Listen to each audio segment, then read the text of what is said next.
You and I, till the day we die. Yeah, ex-girlfriend, how you been? I see you still trying to fuck with other women, man. Remember when I first met you in my cousin's house? A week later we was fucking on your mama's couch. Now it's been said that big girls, they don't cry, but they damn sure lie. Look you in the eye, saying you they own me. You and I, till the day we die, said you never leave me lonely. Fly tenderoni, but you phony. Should've listened when my mama told me. Soon as I turn my back, you try to fuck my homies. That was then, this is now, I got a new friend. Ever since I cut them loose ends, you wanna bone me. Add strength to my life. Pussy that'll make me think twice about leaving. The wife even. Picture that, you ain't want me when you had me. Now you on your third baby daddy. And you hate to see a nigga happy. So you're trying mad ways to trap me. Looking at my girl now, trying to throw the pussy at me. Look at this bitch over here trying to act like me. Mama, fuck that bitch. She look like leftovers. You and I, till the day we die. You and I, till the day we die. You and I, till the day we die.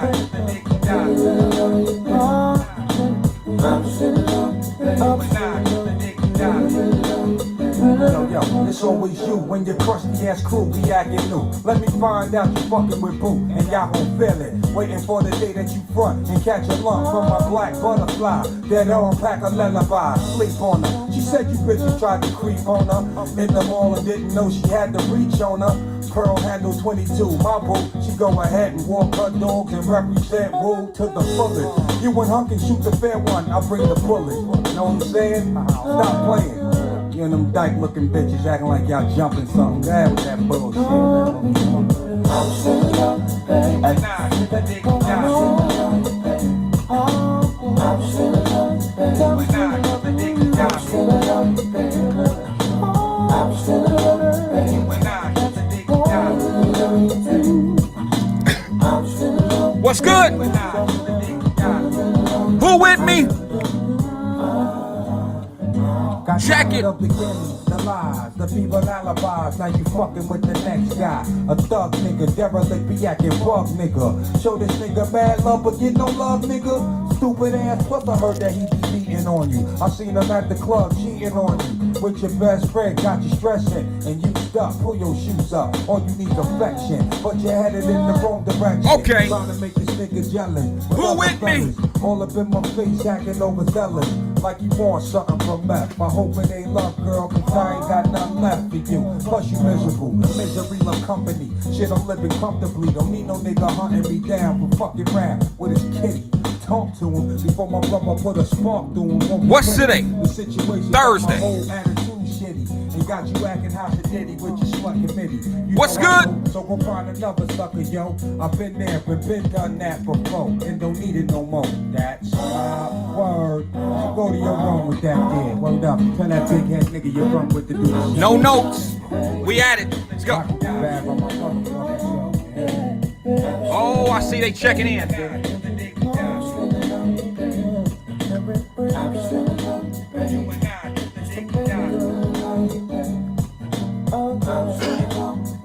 Hey, I'm just getting in. I'm just getting here, y'all. Let's calm this thing down a little bit. Let's calm it down just a little bit. Let's bring it down just a little bit. Let's bring it down. Let's bring it down. Good evening. Welcome to Wyatt-Live, the conversation. This is not a show. I'm done with shows. We don't do shows. We have conversations. What's good with everybody? I'm sorry I'm a little bit late. I'm a whole lot late. But as you can see, I just walked in. I'm just walking in the door. I'm just getting back. And I just walked in. And I didn't think I was going to make it, yo. And hey, look, I was flying down the E-way to get to this. I really was, because a few people reached out to me away from the, conversation that we was having on Messenger. A few people hit me up, text me. A few people hit me up just on in GP. And I said, I want to say something today. I almost was like, we'll get at it tomorrow, Friday. We'll go hard and strong, but I already know Fridays are slow. They slow for us over here. I'm just being honest with you. And I wanted to get it in real fast. I'm a little drained of the conversation of what's going on right now. Just a little drained. And the reason why I say that is because I've been reading a lot of the not emails, pardon me, a lot of the posts that's on about the trials that's going on right now. You know what I mean? The Rittenhouse and the Aubrey trial and all that. I'm drained, guys. The reason why I'm drained is because y'all know I'm not big on misinformation. I'm not big on that. It don't excite me. I don't have the room or the space in my mind for stuff like that. For the real shit, I can handle it. But the propaganda, the stuff that people say just to be saying shit, I can't. I don't have the room. I don't have the space in my mind for it. It kind of lets, I'm too grown for shit like that. And I don't understand why we don't get growner. I don't understand why people love drama and chaos. Well, I kind of get it. I get it. For those that can do it and make a living at it, hey, I'll never slow you down on how you make your money, sis. How you make your money, bro. I will never try to slow you down. But for us that don't capitalize off of other people's, off of chaos and want to shit on people and talk crazy, and I don't understand the logic in it, nor do I. And I don't really cheer those that do it for a buck either. But I understand they at least have motive. What's the motive of somebody that's just sitting back sideline, ain't getting no money? What's the motive in being that way towards a situation and you're not getting anything out of it? Maybe some clout. That don't pay bills. Last time I checked, they don't accept deposit slips with clout in the decimal section. I'm just being honest with you. I ain't never took a clout check to the bank. Never. So anybody that think I'm doing shit for clout or whatever, if it don't pay me, I don't take it that serious. It don't mean that much to me. Okay? But one of the reasons why I've done this conversation or this platform is just to reorganize some of the misinformation and straighten it up and maybe give people who need the real information sometimes in certain situations, give them, an alternative. Let them make a choice of some real shit versus some made up shit, propaganda stuff, or people that's just misinformed. I'm not saying that everybody that's misinformed is lying on purpose, but some people just take other people's word and they roll with it. They run with it. That's cool. I ain't tripping on that. But at least be open to hear the truth. Don't go down. You don't crash and burn down with some misinformation. If somebody tell you something that's different than what you said, and you don't really know for a fact because you're hearing it through a third party, or that's your feelings about something, I get it. But you should maybe consider what the other person is talking about. Maybe they know something that you don't know. Maybe you just talking about something you have no idea what you're talking about, and looks are deceiving. Your eyes don't always tell you the truth. And it's hard to make ladies understand that. Woo! Woo, woo! Let your man be talking to either a old girlfriend, a girl you don't know, or some shit like that. You already know he trying to get with her. You done did your research. You done did your research. Your eyes is all the research you need. I see you. I see you, nigga. I see you. And I don't know if you more angry at him or you know what that woman is capable of. Yeah, y'all used to try to blame us. But y'all don't keep shit real. At least if a man get in that same position, I rock up on my girl and she talking to a dude. Here's my approach. Oh, I ain't mad at you. I'm at least going to be honest and be like, you might not be capable of that, but I know his ass is. I know what he capable of doing. Y'all ladies don't do that. Y'all put it on us. Oh, you ain't shit, me and all dogs. I'm going to share something. You know what? I'm going to go right into this. This is not my topic for today. I got something to talk about that's kind of good. I know it's good. But I'm trying to stay away from the drama, y'all. So this ain't going to be that type of stuff. Like, I know y'all love drama. I know y'all love episodes of drama. I'll do my best. All right? I'll do my best to give you some. But let me explain to you let me say what's up to a few people that are here. I got to put the specs on. Like I said, I haven't changed. I smell like the airplane. I'm through. I'm not doing good today when it comes down to hygienes and shit. I smell like the peanuts on the plane. I smell like them dirty ass blankets and them what do they call them, pillows and shit. I feel like all that. I need to take a shower, but I'm gonna get this hour in real fast and then I'm gonna jet. How about that? All right, so what's good? Good. Stephen Speed says, good evening, Wyatt-Live family. Marlene is in the building. Marlene Hawkins says, hello to everybody. Sinclair, what's good, sis? Sinclair is a hustler. She said, good evening, Wyatt fam, and friends. Hey, sis, let me tell you something, little sis. Let me tell you what you did that was all the way live yesterday. Was it yesterday or the day before? I don't remember because I don't really keep up. Let me just get to it. You put a post on your page, little sis, that was like all the gay girls post a pic or some shit like that. And I thought that was kind of fly. Now, some might not understand that shit, but you put a post up and it was like all the girls, all the females or some shit like that. All the gay girls post a picture. Now, see, I ain't got no problem with gay folks. I really don't. But I thought that was some live shit because what it did, sis, whether people want to admit it or not, it sure showed a whole different diversity of women who are gay. I mean, I don't know the real new phrases these days. I only know the old school shit that we used to call different levels of gay women. So I don't want to offend anybody because I would think, according to my kids, I ain't shit. Like, I say the wrong thing about people, but it's just old school shit. Like butch. Is that still a word for like a dude girl or a girl dude? I don't even know. I'm just saying, like, we use words like butch, bull dagger. Now, don't get mad, people. I'm not calling people that anymore. I've learned my lesson through my children. My children say that they think I'm something different. They don't understand the Archie Bunker and George Jefferson syndrome. They don't understand that. They're from a different era. I don't even know what you call people these days, these pronouns and stuff. I don't have it yet. I'm working on it. I'll work on it at the first of the year. I know the words, but I can't match it up with the face or the plate. I can't match it up. Not yet. Let me hook it up so I can see everybody's comment. I haven't been able to match it up yet. However, I do have the pronoun words that they want to be called. I got to get one of them tic-tac-toe boards. I got to get one of them boards where the face is over here and the words are over there and you mix and match. I'm going to get that shit the first of the year, I promise. But I don't know if, oh, no, I can't go there, Mr. Controversy. Can't go there, bro. I ain't saying none of that. Don't get me on that. What's up? Morgan Freeman, who is Mr. Controversy, is in the building. What's up with you, brother? How you feeling today? Good to see you, man. I know you got some information for us today. Feel free to call in. I know you wild with it. Sabrina Calloway says, hey, Wyatt-Live fam, good evening. What's good with everybody? Shit, I know the dog at me. Everybody's at me right now. I'm just getting here, and I came straight to the studio. Right to it. Good evening, everyone. Crystal Wilwright says to everybody. Let's see. TC is in the building. What's good with you? Says, good evening, everyone. Let me see. TC in the building. There you go. There we go. Oh, Drop Squad 52 is in the building from all the way from California. He said, what up, Wyatt-Live? Wu-Tang Method Man. That's how we broke into the building today. We came in with some of that Wu-Tang, with Method Man, Wu-Tang type thing. Happy Thursday, Brenda Early says. What's good?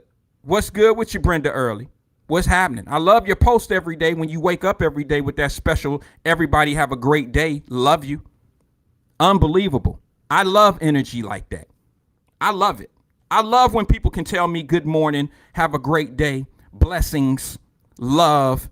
Throw it in the air. It makes me feel better. It makes me hold the door for somebody when I'm going in somewhere, even if I'm going to court. Damn it, if I'm going to court and I know I got some crazy shit going on, I'm still holding the door for somebody because you never know how they're going to, respond to it. Bless you. Whatever. Thank you, son. Thank you. Whatever. We need to hear more goodness we need to hear more positive words in the air. We need that. Social media has taken over. Social media has flooded. It has saturated our brain cells with negativity. Negativity. And I've never seen so much misinformation news in my life. Never. Since at least now we can pick and choose. And we choose to pick and choose the wrong thing. It's crazy to me. Makes no sense. Miss James is in the building. What's up? She says hello to everyone. She says, hey, everyone. Stephanie Hyde comes in and she says, good evening, fam. Looking forward to this family conversation about King Richard. Yeah, we're going to throw that down. For y'all that don't know, King Richard is Venus and Serena's father. I'm not going to go a day without. I've been waiting months for this movie to come out. For y'all that don't know, it's coming out tomorrow.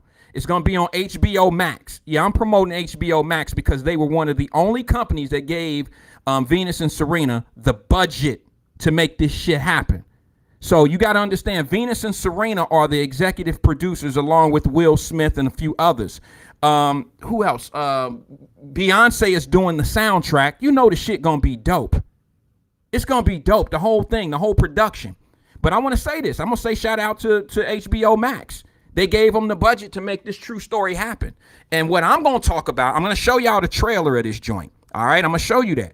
But what I'm talking about in this particular case of this movie is, I think y'all gonna see it different than me. I mean, we all gonna be on the same page of the love in the video, in the movie, and in the clip of, you know, the trailer. We gonna all see the love, the struggle, the hate, the progress, the success. But I'm just gonna show you how I think a little bit different. Maybe y'all gonna be like, oh Lord, bruh, can't you just be down one time? No, because if you down one time, you'll fuck around and stay down. No, I'm not gonna fall down and fall cater to some bullshit. I'm gonna tell you the message that I get out of a movie. And before I do that, I'm gonna shout out to somebody else that I got mad love and mad respect for. It's a local brother here in Cincinnati, man. I'm dedicating this show to my brother Rodrigo. I call him Rigo Williams. RWG Construction. Yeah. He didn't know I was doing this. He don't even watch the show probably. Every once in a while, he might reach out. We're businessmen of Cincinnati, businessmen of color in the city of Cincinnati who fall under the radar. The only reason why you hear of us is because I do this show and people know me by word of mouth out in the, in the streets. But the only way that y'all know Rigo is because he promotes himself. He promotes his business. And that's what you're supposed to do. As long as you're doing good business. You know what I mean? We got a whole lot of people that promote themselves and promote business, but that don't mean it's good business. But his business is a spotlight that we need to focus on. He's in the construction business. He don't even know I'm doing this. He don't have a clue. He don't have a clue. So if anybody want to tag him or whatever, feel free to tag him. Tell his ass we hurting him over here. We talking about his ass. He ain't. You better get Wyatt. He talking about you, Rigo. You better go get his ass. He's talking about you. You know how we do. You know how we do. Go get him some misinformation of what Wyatt said so his ass will tune in and listen to all this misinformation I'm about to give y'all about a black man in the city of Cincinnati who has a successful black-owned construction company who know how to get it and don't wait for it to come to him. He go out and get it. Huh? Public school kid just like me. Huh? CPS student just like me. Shut up. Yeah, I can't wait for you. Hey, Rigo, they gonna cancel you, bro. You gonna be called a coon because you out here making numbers flip. Them zeros getting longer on these contracts, bro, and I vouch that. I already know. You ain't supposed to do what you doing, fam. You ain't supposed to do this. You ain't supposed to do this because it ain't for us. It ain't for us. We ain't supposed to be able to get no contracts like that with that many digits. We're not supposed to be able to do that, bro. It's all against us. I know they about to shout. They about to log out now, bro. They about to log out now. Somebody text him, page him, let him know I'm scorching his ass over here. Go on and spread some misinformation about Wyatt is dogging Rigo on the air. I'm dogging his ass. I can't stand that nigga for being so successful, right? Ain't that what you want to hear? No, not from me. What's happening? He is doing major things in the city of Cincinnati. Who talks about him? Nobody. Himself. I ain't mad at his arrogance, if that's what you want to call it. I'm not mad at him for that. This is how you get it. See, opportunities don't fall at you. You got to place yourself. You got to position yourself to be in an opportune spot. You ain't supposed to have this opportunity, Rigo. You ain't supposed to be where you at, partner. You ain't supposed to be here. You ain't supposed to be doing contracts with the city, with metropolitan housing. You ain't supposed to be doing no digits. You ain't supposed to be doing that shit, man. That shit ain't for us. That's for 3CDC. That's for the white boys. That's for them to do all that shit. That ain't for us. Right? Try telling him that. Try telling brothers out here that's putting bids in that's really out here trying to make their businesses pop. And I don't want to hear that this new city council did it. I don't want to hear that. This boy been doing, this man has been doing this for a minute now. It ain't just getting started. See, When you're just getting started, you can't get at the level that he's at right now. That takes time. That takes willingness. That takes patience. Miss Williams, I heard you. She said CPS student. Yes, I've already said that. Him and I both. Most of us are. Most of us are. I'm losing all of my I'm trying to catch up with all of my messages here. My apologies. I ran off on a whim. I don't have a producer. I'm doing this on my own. So when I get on my roll, when I get to talking, messages are coming, and I can't get them all. I can't get them all up. But yeah, Kelly Prather in the building. What's up, sis? What's good with you? You already know what I'm saying is true. There's opportunity out here. We just got to go grab it. See, here's the thing that I love about what I'm going to talk about with King Richard. Could anybody tell King Richard that tennis was not for his kids? A lot of people did. A lot of people did. A lot of people told him, you can't do this. You can't do that. You can't do this. You can't do that. This ain't for you. You got to have a lot of money to do this. You got to have a lot of money to do that. Well, let me circle back on my man, Rigo. RWB, or is it RWG? What is it? Let me pull it up because I don't really know. I know him. The company, he's been at it for a minute. Let me just pull him up real fast. Give me 2 ticks. Because I want to make sure if y'all go to his Facebook page, y'all know where to find him so y'all can see that he's doing apprenticeships. He's putting some black folks over there to work.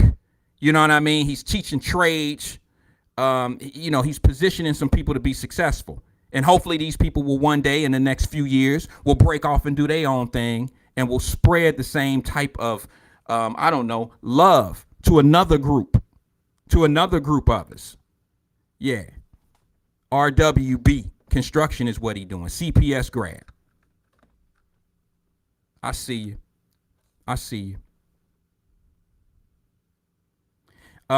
Ms. Williams says he also has a construction school for the community. Much respect. That's what I'm talking about. He does this apprenticeship situation.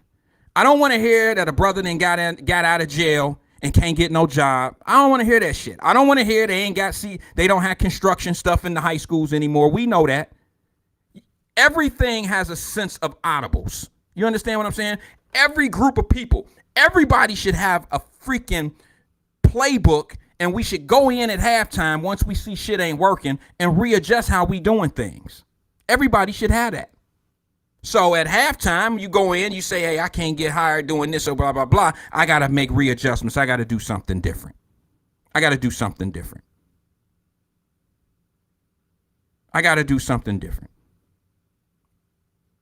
You know how many times they've told that man no?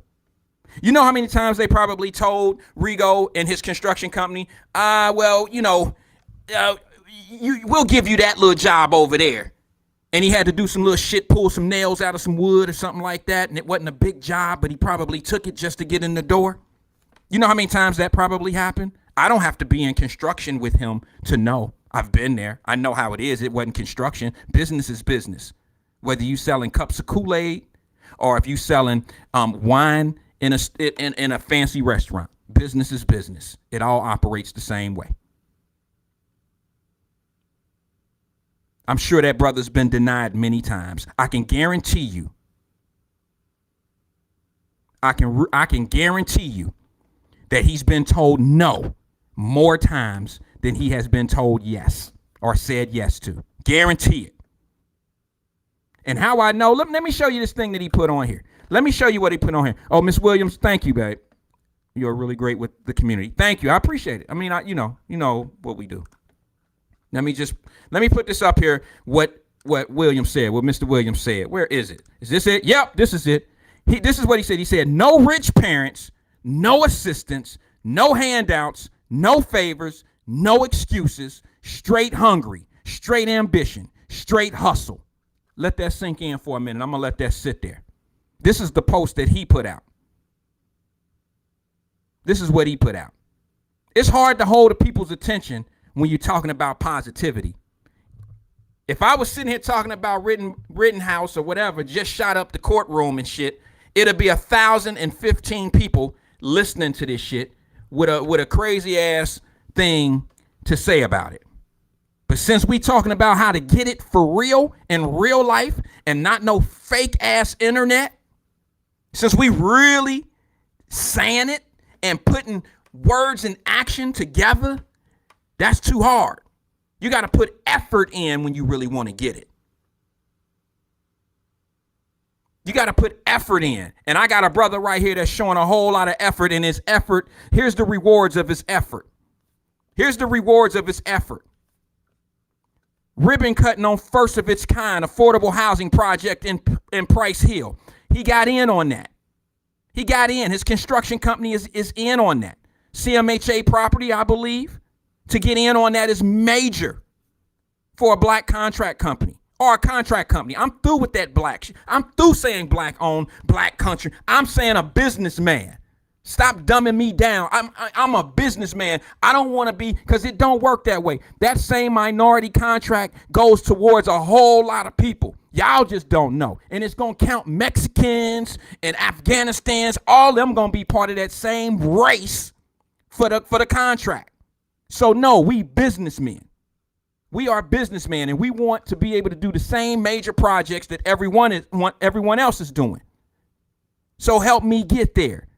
So I'm giving you your roses today, brother. I'm giving you your roses today. I don't know what, and I don't care what everybody else is doing and what they saying. I've met, let me explain something. I have no personal relationship with Rigo like that. We've met a few times because I've done a fight or two in the city of Cincinnati, and I spoke with him. And I said, bro, I would love to patronize your business, and let's do the weigh-ins and pre-fight entertainment at your club over in Newport on the Levee. He has a club over there. He didn't even blink. He didn't blink. Let's do it, bro. Let's do it. Fight parties, whatever. Let's do it. That's what I'm talking about. That's how you revolve dollars in our community. You link business to business. You do good business. When shit go bad, you don't always just say, I don't mess with him. Or when it go great, you don't just try to pick their pocket apart. You do collaborations. You link dollars. Get it? I reached out to bro. He said, ain't no problem. Let me check the calendar. Let's make it happen. If it can fit, let's make it get in there. Let's make it do what it do. No static. No looking all at different angles like I wonder if he gonna do something crazy. None of that. Trust me, brother, I got you.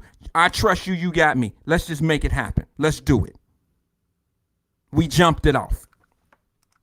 Was it as successful as I wanted it to be? Absolutely not.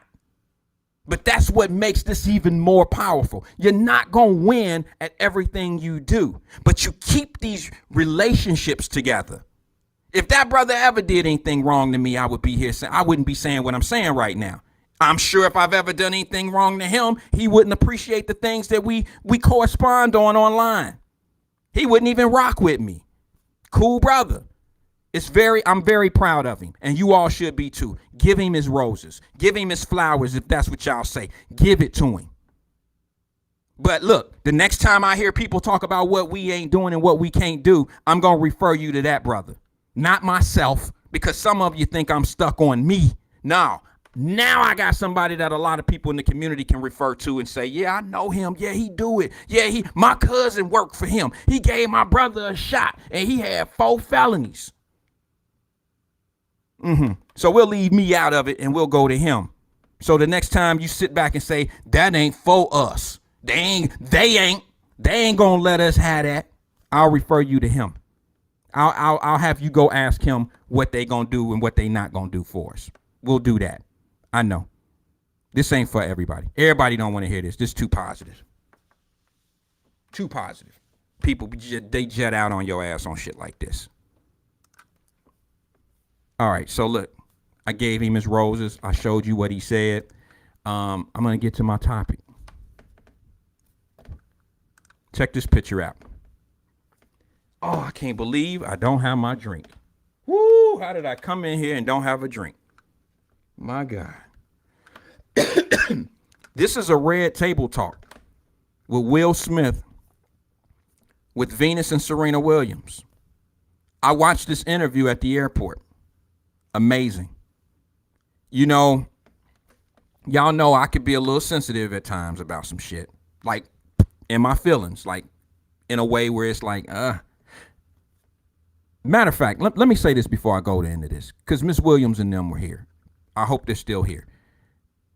Miss Williams told me something. She hit us up in the Messenger, Wyatt Messenger group. And Wyatt Messenger group is for us to have our conversations on a daily, away from the show, away from the conversation here.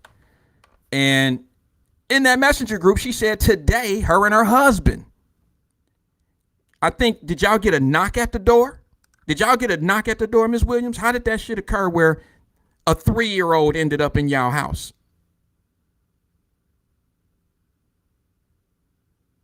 How did that happen? Basically, what happened was, I don't know what happened, but let me tell you how she transferred the information to me. She said, yes, a knock at the door. This is what happened. A 3-year-old child is outside, no clothes on. I think just a diaper, pamper or something you said. Outside in the cold, shivering and freezing. Police knock on the door of Mr. And this is my brother Donnie. I'm going to give him a pass. You know, I'm mad at him right now. He didn't form the enemy. He got an enemy out here in these streets with me. He put that picture of me on his 17 years old. I'm going to get his ass for that. But anyway, I'm going to give him a pass so I can get this point across. He says, they told me, they called me. We talked about it. 3-year-old child and the police knock on their door. Police bring the child in the house like, hey, this kid is out here wandering the streets, shivering. What's up with this? Mr. and Mrs. Williams, they like, hey, it ain't my child. From what I'm understanding, this has happened before. But we don't know. I don't know. They don't know why the child said that they lived at Mr. and Mrs. Williams' house. Why would a 3-year-old say they live over there with y'all? And where's this 3-year-old's mama at? I ain't gonna say nothing about the daddy. I could probably say where's the daddy at too, but come on, let's just be real. Where's the mama at? Okay? Because y'all ain't gonna blame daddy no way. I do, but y'all gonna be like, well, where that boy mama at? This is a 3-year-old little boy. I'm asking my brother and my sister, Mr. and Mrs. Williams, I'm like, yo, what's up with the mother? Is the mother like on drugs? Is she out in the streets? What's going on? No, she don't look like she on drugs. This is what they tell him. She don't look like she on drugs. Oh, so she just reckless with her child. Just reckless. Miss Williams said, walk straight in with arms up to pick him up. That's how that child came in your house.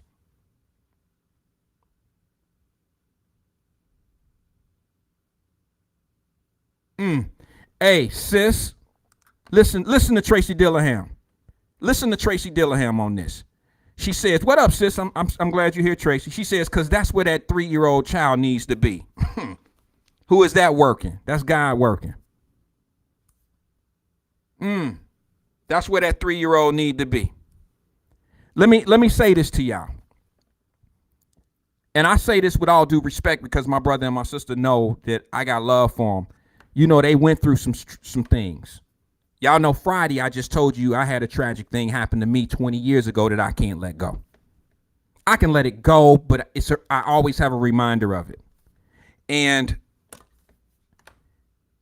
Mr. and Mrs. Williams, my brother and my sister, have gone through that major, many times in 1 year. And when you see a child that's 3 years old out here being neglected, and you have gone through the process of trying to have these children, she has to feel, and he has to feel way different than I do about it.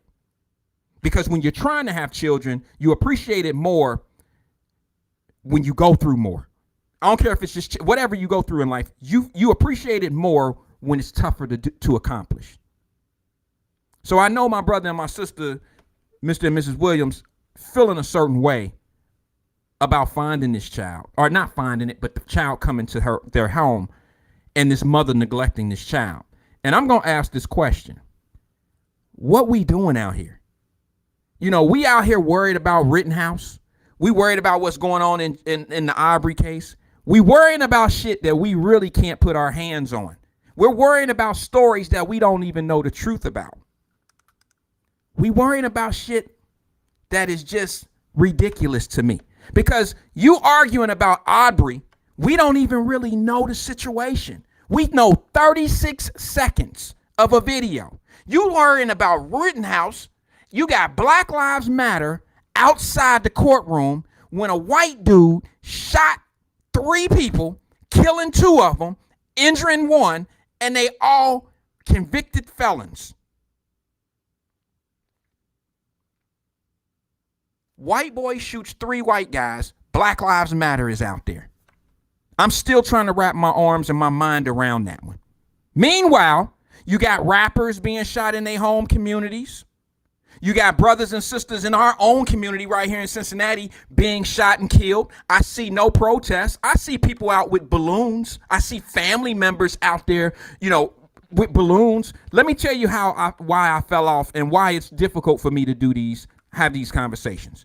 Because today, pardon me, we were in the messenger group earlier today, and we were talking about some things. Somebody put a picture up of a 9-year-old Rittenhouse, this kid that's on trial now, and he has this big ass gun. He's 9 years old, and he's out in the grass with this big ass gun, and the caption says, "This is what his mama gave him at a young age, so you knew he was gonna be playing with guns." Okay, fine, I get it. So I said, okay, sis, you just gonna make me put in this. This is Cleopatra Jones who put this up. I ain't mad at sis. I ain't mad at her at all. I get it. So I say, okay, sis, you're going to make me send out receipts. You want me to argue this with receipts. So I go into my archive of pictures, which are plenty, from other conversations we didn't have. And I go pick up a little dude that had a 9mm with an extra long clip on the Instagram, playing with the gun with a blunt in his mouth. What was he, about 11 years old? Then I put another side picture next to it, and it's another little dude playing with a little Uzi gun. How old was he? 13, 14? So I see no difference. Because one mother gave their son a gun makes no difference to me. The kids have a gun. It's all the same point to me. Any mother that allows their kid to have a gun, she should just be charged as well. But any mother that allows their son to be out here playing in the streets with a gun and not on them about this type of shit, they deserve the same accountability trouble. That's how I feel about it. That's just me. I'm speaking as a parent. And some of us have to be affected before we stop thinking like the unaffected people. When you unaffected, you got a whole lot to say. Shit is solely different. But when things affect you, these things are so much different. So much different. TC said this. He said it should be protests every day in the black community for black on black crime. Bro, you can't say that. This is the only platform you could say that on. This is the only platform that you can use the terminology black on black crime. It makes no sense to anybody else. Us saying that means we self-hate each other. That means that's self-hatred. It's not real. It's a mirage. You can't say black on black crime, because if you say that, it makes it sound like we just totally ignore white on white crime. Can you wrap your mind around that logic? Because you're looking out for your community and you're critical on your community. Now you're being too critical of your community, and now you're saying that I'm ignorant because white people kill white people and we don't say nothing. Okay, if you're so much in tuned on what's being done wrong to black folks, you only want to pay attention to what's being done wrong to black folks when white folks do it. You don't want to be critical on things that's going wrong for black folks when black folks do it to each other. That don't exist. That's us having self-hate. And see, this is the problem. I don't like having this argument. I don't like having the argument, because it's falling more on the side of let's just keep them divided. Think about that. Think about that. How could we ever get right when we can't even agree to the real problem? That's oxymoron to me. I don't care how smart a dude think he is. You can never convince me other than what I'm thinking right now because I got my own way of thinking. And it ain't no different than anybody else that has a real frame of mind of shit. You can't convince me. You can y'all know I put a post up, 5 a.m. thoughts. You know I still do that occasionally. 5 a.m. thoughts. And I said, just because a group of people think alike, don't mean they right. Oh, people shot me down. You should have seen my DMs. My DM was on fire. I had every church person in my DM. They won't say shit. They'll just come in with the little emoji that do this. You know the emoji that be like, no, he didn't say that. Well, tell me something different then. Say it different than what I'm saying. Say it different. I get tired of hearing people that disagree, but they disagree with emojis. Or they disagree with one-liners. He's smoking. Or he ain't shit. Or here's my favorite one-liner. Coon. But you can't bring any logic the other way around. Oh, here's my other favorite. I disagree with Biden, so now I'm a coon-ass Trumpster. What? See, here's what y'all got to understand. There's this thing that we've been calling shaming people for their weight, shaming people for not having money or whatever, having money, shaming them for not having any and having money, shaming people for the car, shaming people for shit, right? The new shame is political. And I knew that was coming. Think about it. Just think about it. What's the difference between the Bloods and the Crips and the Democrats and the Republicans when it come down to shit? They both killing each other. The Bloods and the Crips put the thing around their mouth, and the Republicans and the Democrats wear suits. They put the bandanas on, the Bloods and the Crips.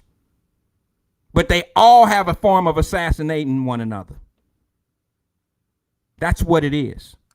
And I keep telling you, politics is our true divide in our community. It's our true divide. One can't get on the page with the other because one thinks that one is going to do everything for him. The other one thinks the other one hates him all the damn time. Think about that. They all, I can't say one is better than the other. And just because you might think the one that's trying to help everybody is looking out for everybody, all I can tell you is this. I don't know no broke ones. I don't know no broke up Democrats. Every Democrat in that house up there, rich. And if they ain't rich by now because they've been in office a year or two, they on their way. If the things that they're talking about for you involve you getting rich, then I'm all board on that. I'm all on board of you getting rich. But none of them have a rich plan. None of them have a rich plan. They all have a sustain you plan. Keep them right here, and I can control as long as it's like you working for somebody, and they only gonna give you enough money to make sure you can manage yourself for the month. Just make sure he can manage himself. If he can manage himself, then I can manage him.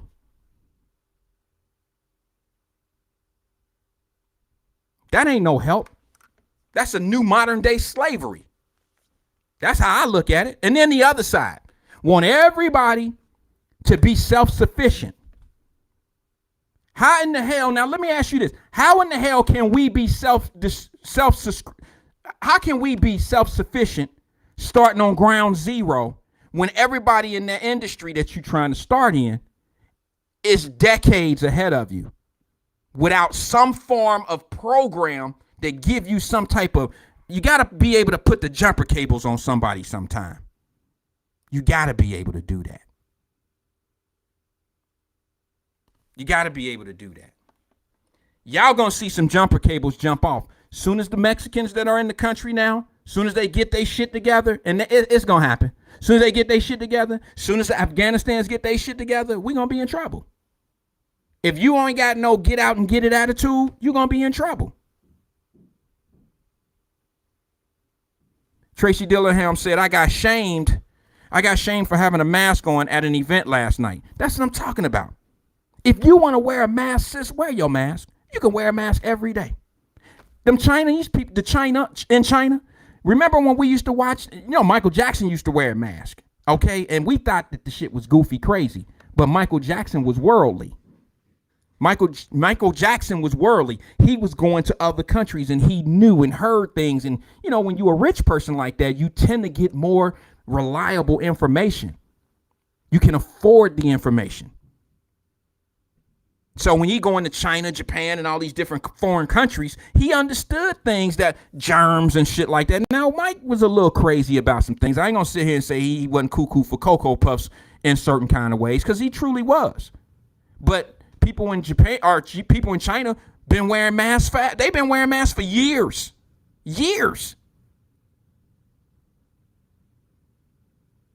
So somebody knew something, and I ain't saying no COVID-19. They just understood the spread of diseases and germs.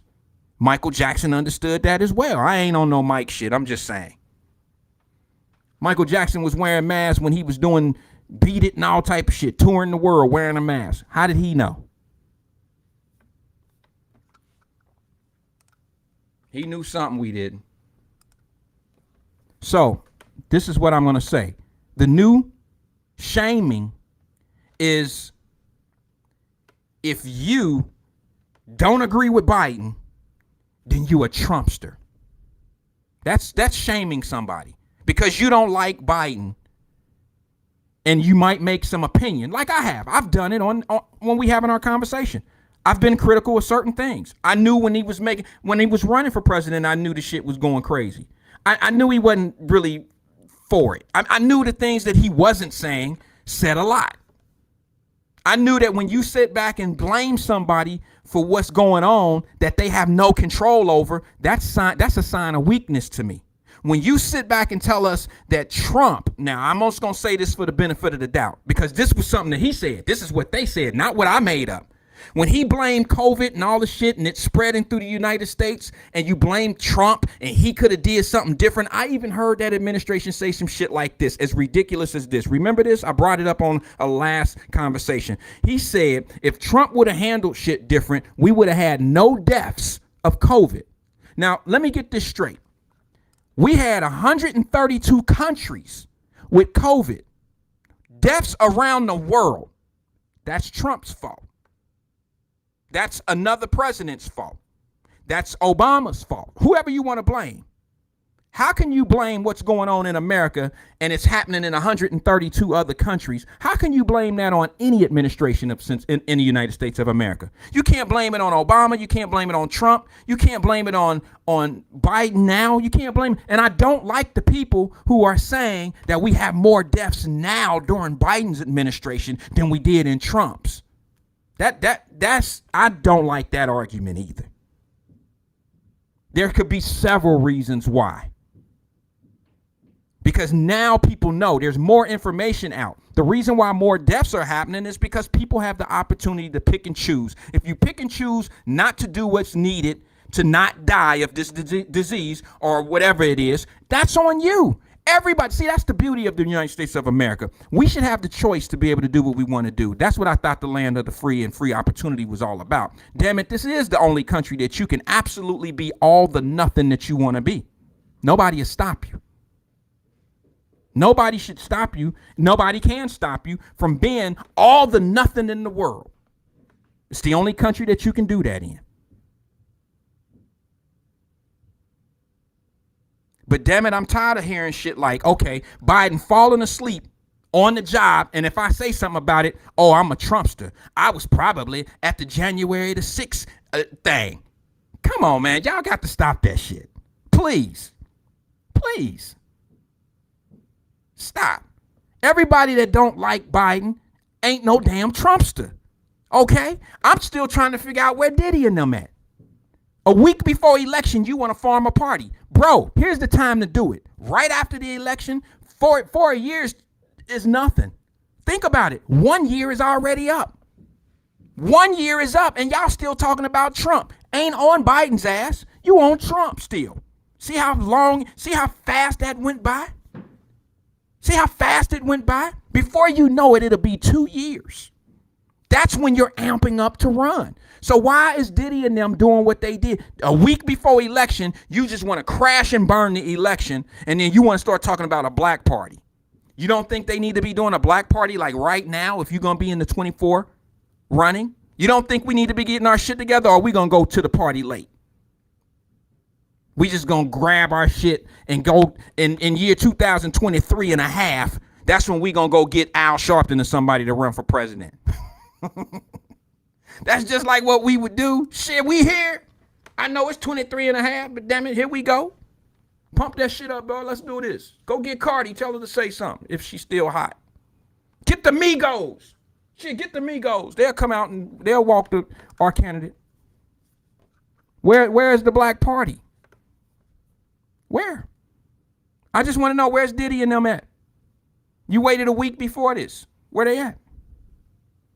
I thought this was going to form right after the election.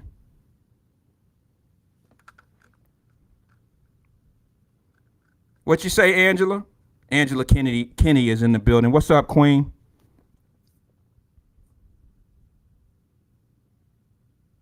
Oh, okay. You were answering somebody else. I'm sorry about that.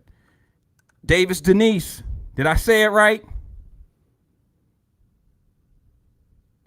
Davis Denise says there will be no critics of Biden or AFTAB. You all will be quiet. Yeah, probably so. I don't know. I don't know anything about AFTAB, to be honest with you. Well, you got to give him a shot. You got to give him a shot. People are goofy. I haven't heard that in a long time, Angela. She says people are goofy. That's a funny word. I used to use goofy with my children all the time. That's a funny word.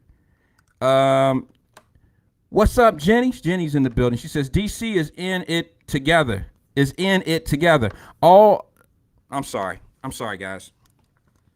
I wasn't able to set everything up before I got going. She said DC is in it together. All of this bickering back and forth between various parties is meaningless. Absolutely. I feel the same way. Brenda Harris says, I'm wearing my mask regardless. My job requires that I do it, entering the building. And that's fine. That's fine. That's fine. That's fine. Just don't let nobody shame you. I'm so sick of all these Mr. Know-it-alls, and all they want to do is talk about this politics shit, and they ain't making no difference. They ain't doing nothing out here in their community. They ain't doing nothing. They just talking. So don't let people shame you. If you don't agree with the current administration, or if you don't agree about something that's going on, don't let people call you a Trumpster. Don't let nobody call you that. Because the first time you hear somebody, whenever you critical on something, they always want to try to shame you and say that you being that way because you a coon, you a Trumpster, you something like that. And it don't have to be that way. Just because you don't agree, it's a form of shaming. It's a form of shaming. And to be honest with you, hold on one second. Let me see. Brenda Harris said, what? It's crickets, not a sound from Diddy and his followers. Absolutely not. I'm hoping they do something. I'm not trying to be critical on him. I'm hoping that they do something. It was all important a year ago. A year ago, it was very important. Maybe they saying something. I don't listen to those platforms. I don't go to a lot of the places that they, show their face. I don't do that. So maybe you can inform me. Maybe you can tell me something that's going on that I'm not aware of. I'm a little busy doing what I do for a living. I don't worry about how politicians are making their moves. I keep telling y'all I'm not into the politics. I give my opinion of how I feel about certain things, but I know every time I'm critical about something that's hitting me personally, if it's something that rolls down to a current administration or something, I got to be looked upon as if, oh, so you like Trump. And that's ridiculous to me. And I can't blame everything that's going wrong with the economy or I can't blame everything on Biden. Things roll the way they roll. There's reasons why those dock ships are out in California backed up like that. There's reasons why we can't get, truck drivers. There's reasons for a whole lot of things. I don't just look at the fact that Biden is in control and he has his hand on the switch of everything. I honestly won't. I'm not that shallow. I can't say that that's the reason. I'm not going to do that. And I don't think it's fair to do that. I don't think it's fair to do that. There's many reasons why things happen. There's many reasons. So I want to do this. I'm ready to, because this is getting a little too much into the politics, and I don't do that. I want to get into what I really wanted to talk about. How much time do I have? I got a little bit. Told you guys I only really had an hour today. Still got my bag. I just got in. I didn't walk. I haven't even really been through the house. I kind of came straight down, hit the power button. Here I am. Still smelling like my flight. Ugh, I can't stand it. I need a shower. Still smell like those pillows and them. Ugh, I can't stand that. You know, the blankets on the plane and the pillows and I'm a little OCD when it comes down to sitting in a chair right after somebody. I can't stand that. Oh my God, I hate it. But anyway, let me do this. I queued up a video.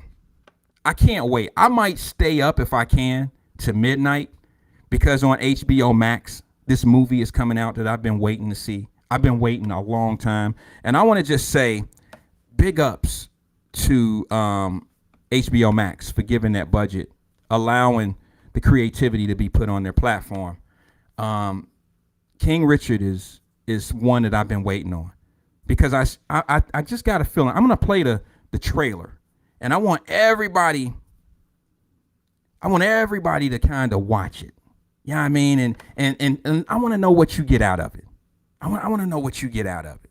I want to know if you get the same thing like what I was just talking about with Rico. You know, like, you know how many times we've been told no?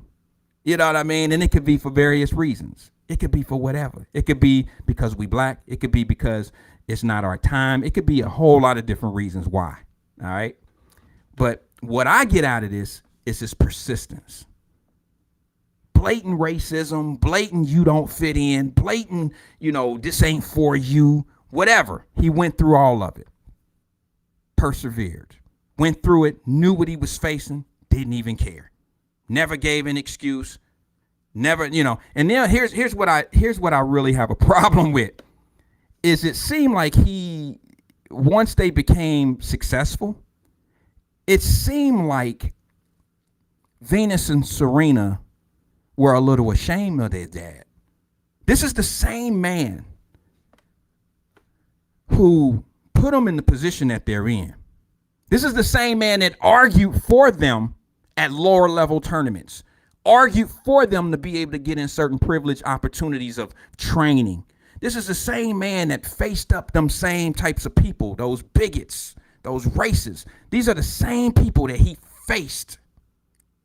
And then when you get into you get in a bigger space, you exile him, you're embarrassed because that same argument, that same fight that he had for you early in life, it's like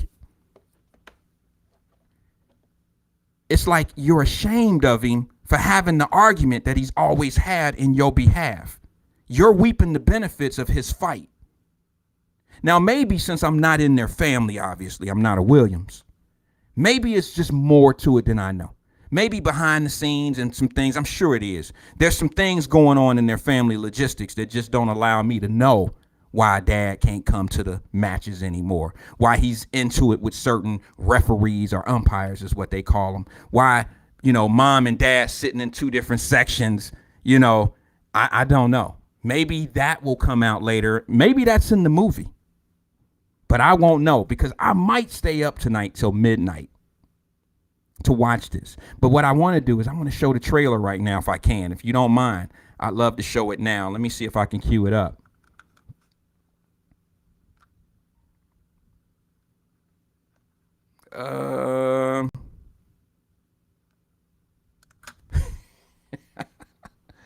Fame is crazy, bro.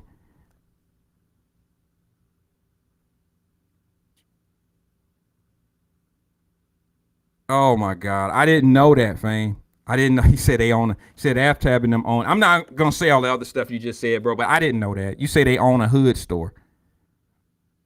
Yeah.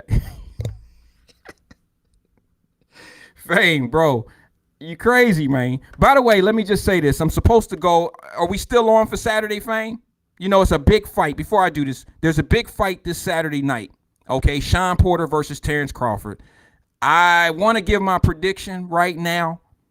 You want me to give my prediction now, Fame, or you want me to give it to you tomorrow on the show? Fame has a betting sports show. Tomorrow I'm going to be on his show, I believe at 2 o'clock our time, right? And we're gonna do a pre-fight interview type of thing where I'm gonna give you my prediction of the fight. Last time we did Joshua. I'm sorry, pardon me, not Joshua. We did who was it, man? Gypsy King. Yeah, we did Deontay Wilder and Tyson Fury fight. And I think I was off on that one. What, a round? I think I was off a round on that one, Fame.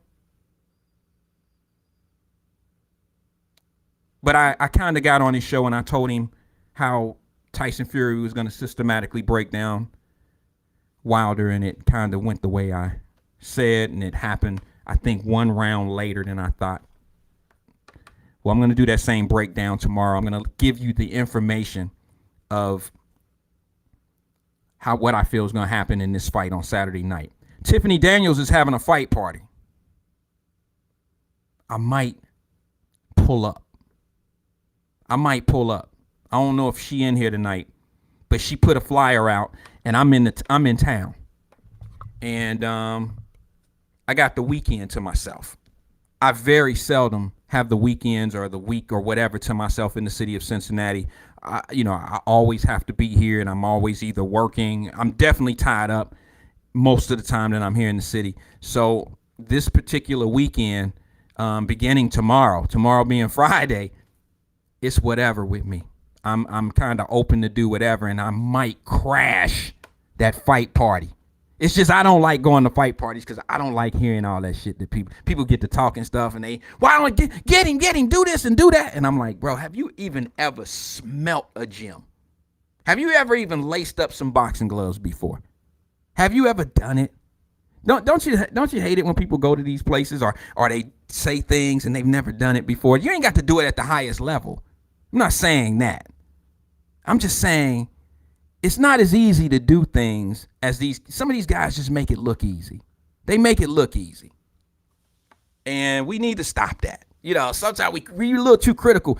You see cornerbacks for the Bengals getting burnt. It ain't always they got burnt. If you understand the logistics of a defense, it's a team-oriented sport. So when a player is playing one-on-one that looks one-on-one to you, he might supposed to have coverage over the top. And it might be the safety didn't come over and cover over the top like he was supposed to. And if he don't do that, then that makes that cornerback, he puts him out of position and he look like he got burnt. And I'm through talking football with people that don't understand broken coverages.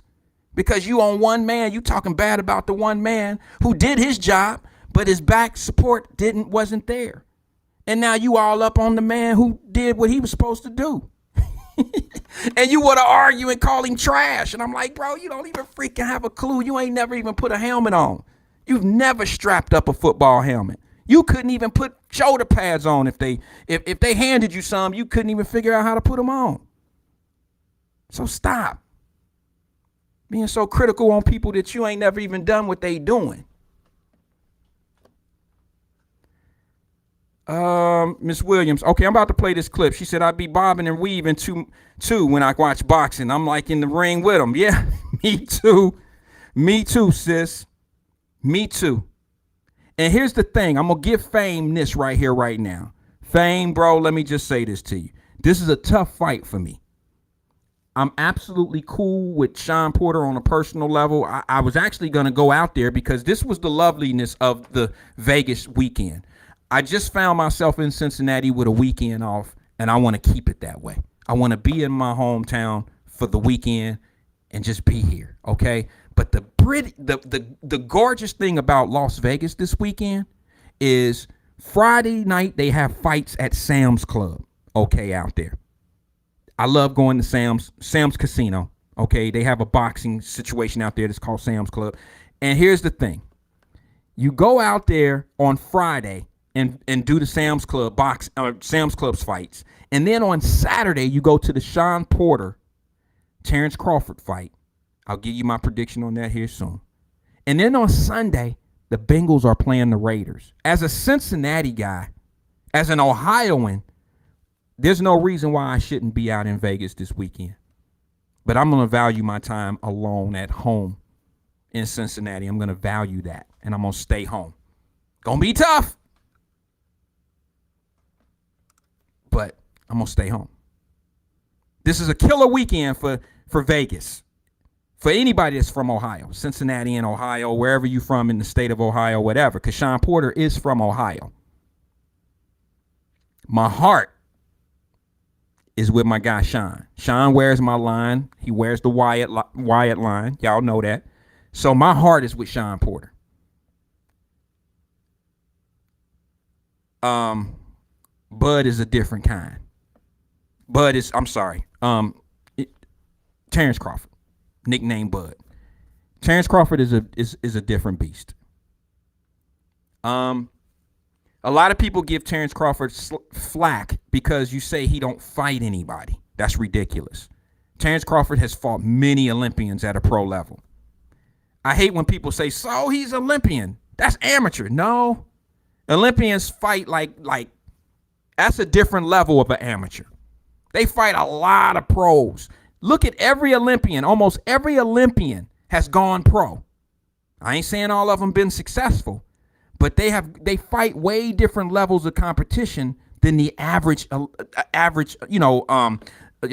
amateur. It's different. So when you hear people say things like, well, Terrence Crawford ain't fought nobody, it ain't really his fault that he hasn't fought popular fighters.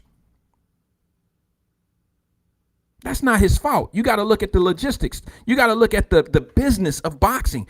Some company is not allowing him to fight the popular fighter. And don't always think the popular fighter is the best fighter. Don't always think that. That's ridiculous. He's marketable, but does his skill match his marketability? Yeah, I mean, the internet, all this old social media shit has made stars in the boxing industry till they get in there and really get hit. Then they got to show if they got skills or not. We've seen it. I didn't seen it. I ain't trying to shoot shade on nobody, but see, when you say real shit, it's shade. Okay? When you say things that are true, people see it as shade. Unless you just don't say it. See, if you just stay silent, then you're not shooting shade. But if you say some truth, then people consider it to be shade. I don't mean to be shadeful. I don't mean to put, people put their sunglasses on and shit, but I got to be real.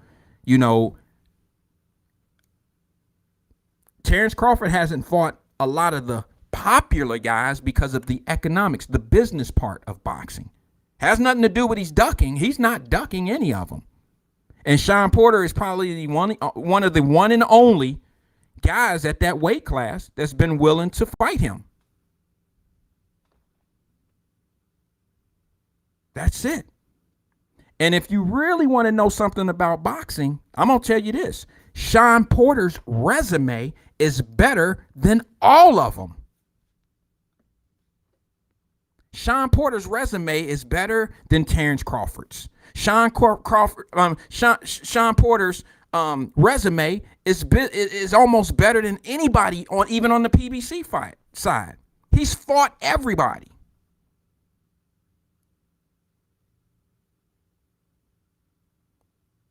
And now he's going to be the first one to give Bud a fight. And here's the thing. Bud is not going to destroy him. Pardon me. Terrence Crawford is not going to destroy Sean Porter. Sean Porter has never been destroyed, and it ain't going to start Saturday night. I can promise you that. Now, I'm cool with Terrence and his camp. Jamel is out of that camp, and, his Bomac, his trainer and coach, and who I think should be coach of the year, trainer of the year. I just, for what he did for Jamel's career, to turn him into a world champion like that took a lot of work. Like you had to go through so many steps, and Jamel was challenged. I'm talking sports. I don't mean to do that. Jamel went through some walls to get where he was going.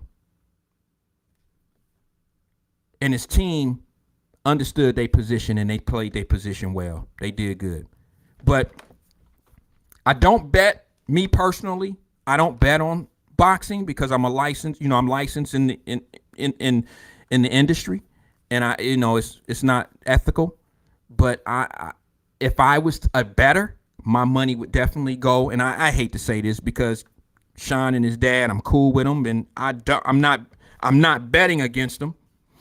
But if I had $1, if I was putting $1 up, if I put $1, if I bet $1, it'll have to go on Terrence Crawford.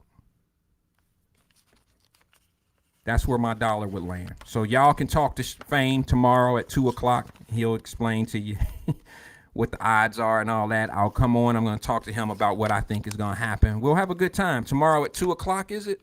I think he put it up there too. I think it's up there. Yeah, I think it's 2:00. He said. Let me just. Yeah, I think it's 2:00. Hey, Fame, if you're still here, can you put the connection of where we can be seen, so people can log into your site? So people can log in to you. Just in case they want to place a bet with you or something like that. Okay, he put up here, he said Saturday. He said today is Thursday, bro. Did I say the fight tonight or something like that? I didn't mean to say that. If I did, that slipped. That slipped. The fight is Saturday night.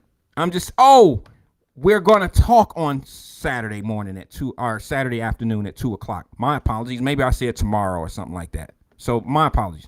We're talking Saturday at 2:00. So if you can log in, send them the information. Send them the information, bro. And how they can watch us on Saturday, 2:00, if you haven't already. We'll get it going.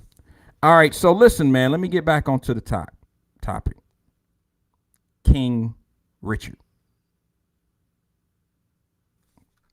TC says, I can't see a lot of the post. Okay. I'm not quite sure which post. You referring to what we doing here live, or are you talking about on my page? Not quite sure. Be more specific, TC, because we want to make sure you get it. All right, I'm gonna cue this thing up. This is from King Richard. It comes out tomorrow. I'm wondering if it's gonna be on the Vine it's on HBO Plus or HBO Max. But I'm wondering if they're gonna have it logged up on the Vine tonight at midnight. I'm probably gonna try to stay up just to see because I'm anxious to see this one. I think what I'm gonna get out of this movie is what you'll get out of it as well. I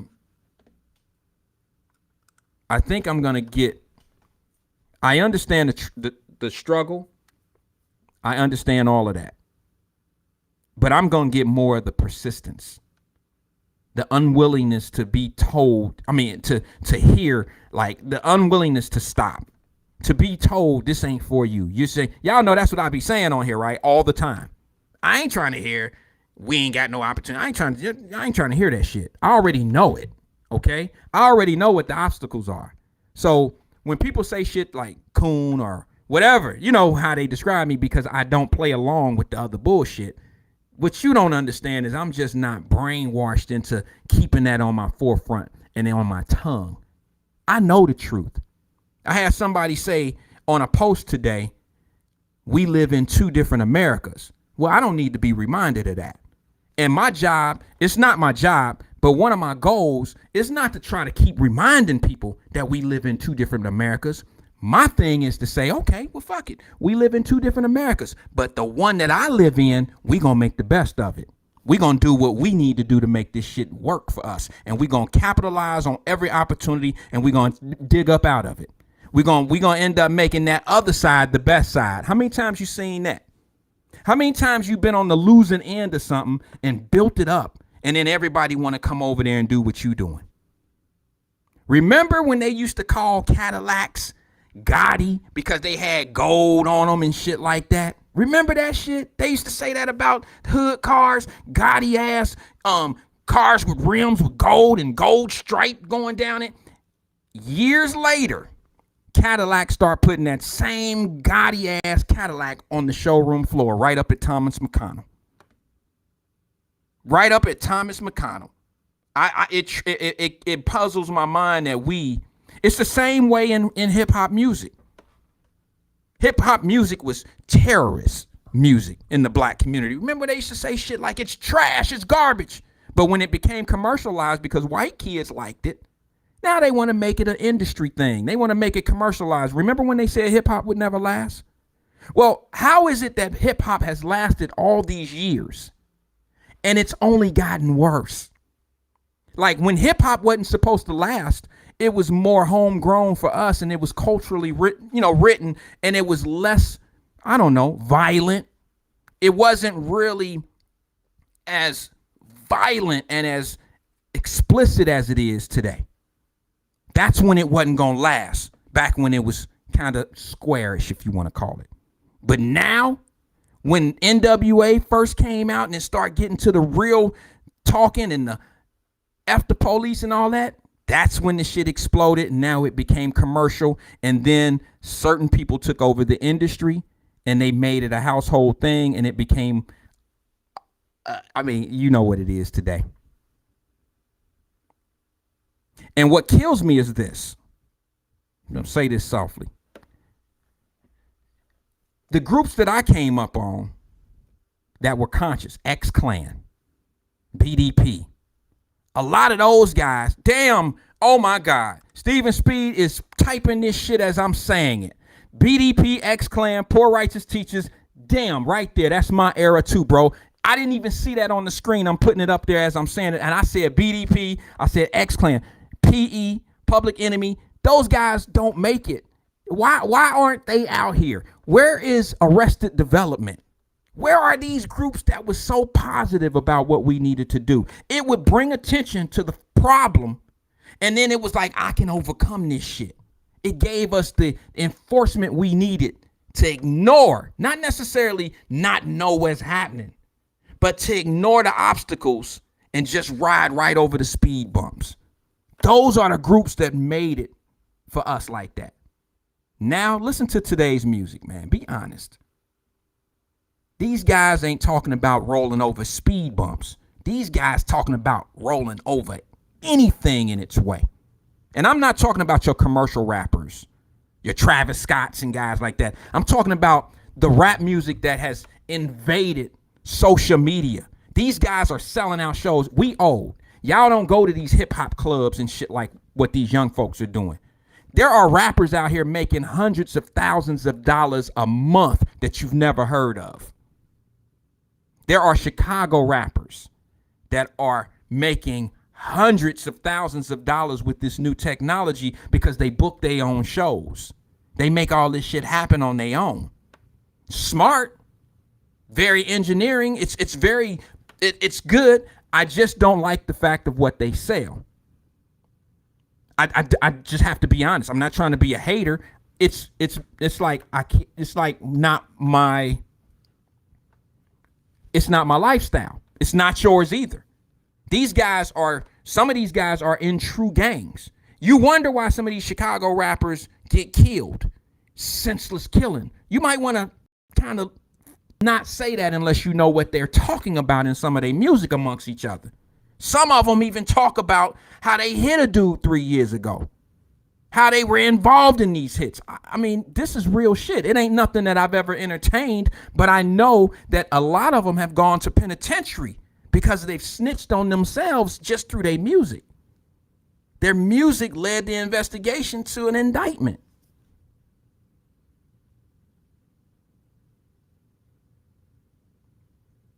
So, I just have to say, yeah, I'm a hip hop baby. I grew up on hip hop. I loved hip hop at one time, but them MCs, just because you can rhyme and make things make sense, don't always mean what they saying actually makes sense to all of us. And I just, it's hard. It's hard to hear some of it sometimes. It's hard to hear some of it. You got some artists that I still rock with. You got like Drake. Drake is like my number one guy. And that's only because he does talk about real life issues. He talk about relationships. He talk about club stuff sometime. He do all that. Then you got one of my favorite, Kendrick Lamar. Then you got another one. You got what's the one little dude name? J. Cole. He fire. But you really don't have a lot of conscious rappers like it was when we were coming up. They did away with those dudes. They did away with those dudes. They did away with them guys, man. They did away with them. And I think it was one of them things where it was assassination by you being played out, so to speak. You know what I mean? They kind of made them a played out subject. You know, it was cool, once they wore certain clothes and they fit the street image, that's what sold. But the fun rap, Redman and what was it? Redman and what was the other dude's name? Method Man and Redman. I forgot. They had a little thing going on. They was a group. That type of stuff is like, that was shit. They had dope music. EPMD. Those dudes was dope. Ludacris, they was dope. But you just can't. You can't. They're older now. The new generation ain't quite doing that. The every baby, all these little babies and all that old stuff. I can't really get into it. Now the beats are dope, but I'm from the era of listening to lyrics. I'm from that era. I ain't mad at none of them. It's just not my thing. I guess it's surpassed me. Hip hop has surpassed me. It's not my interest anymore. It's just not there. I love listening to the music. I love the beats, but the subject line, it's not for me anymore. I guess I just can't relate. But anyway, hey, I want to play this video because I want to help, if I can in any kind of way, Venus and Serena on this King James or King, what is it? Oh, sorry. Okay, Venus and Serena, King James is a dope situation. I love it. I'm gonna make a prediction, and I'm gonna say that this movie is probably going to be the best movie of the year. Ending out 2021, it'll probably, I don't know what good came out this year, what great came out this year. King Richard, my bad. I think I said King James. I don't know what came out this year that was so great, but I already got this beating it. I know there's some mini series that came out that, I can't wait for Ozark. To come back out. That's a mini series. But for now, there's no way that anything is probably going to beat King Richard. I can't wait. I can't wait.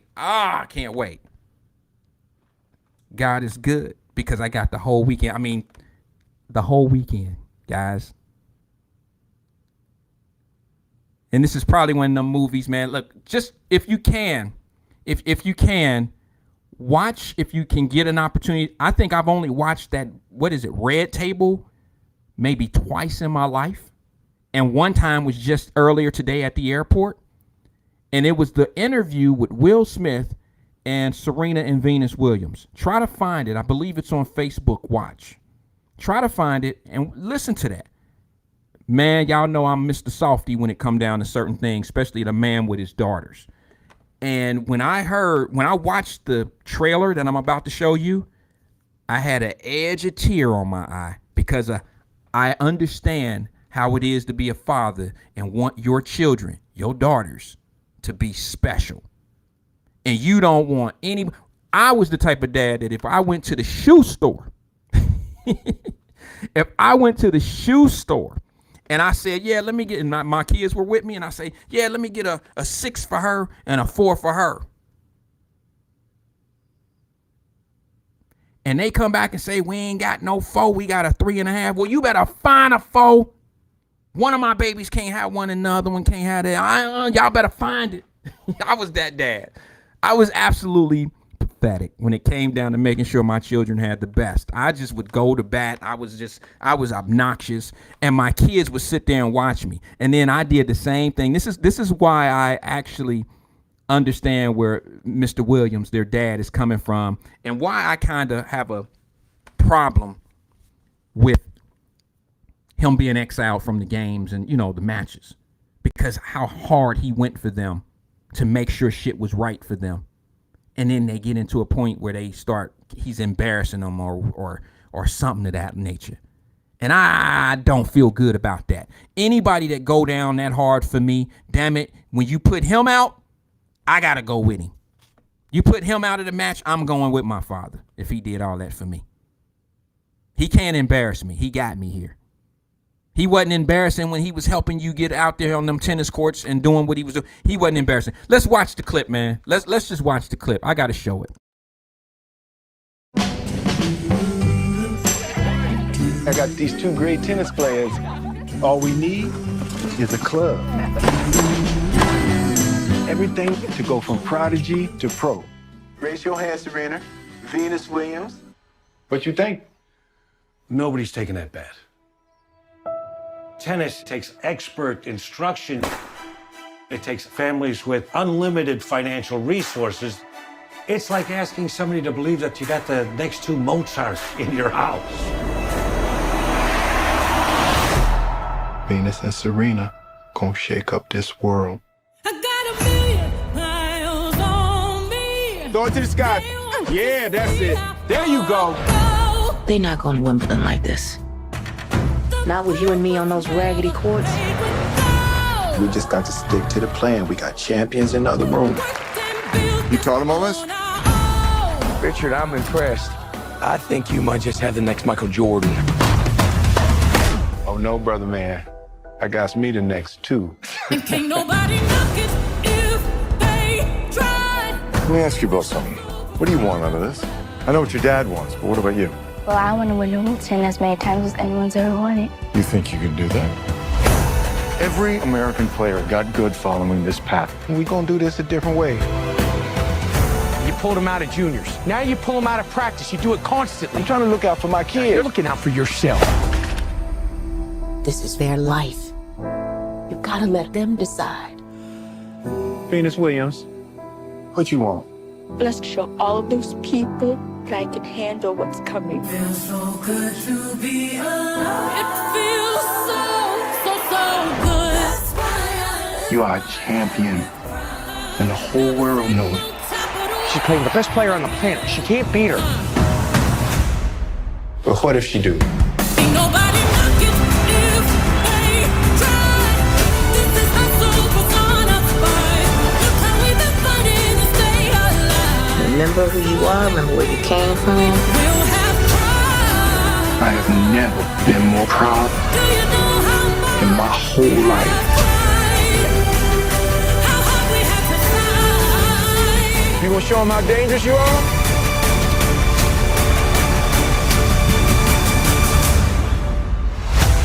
Let me see your dangerous face. That's your dangerous face? Make some dangerous noises. There you go, that's your dangerous face. That's okay, don't do that for the people.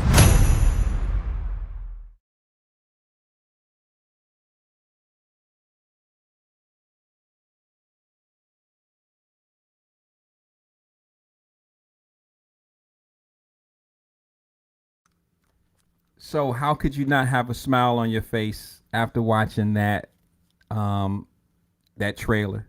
I know a lot of people said, I know that Jenny said we've been watching that trailer since the preview when we go to the movies. I mean, you gotta love it. I know I do.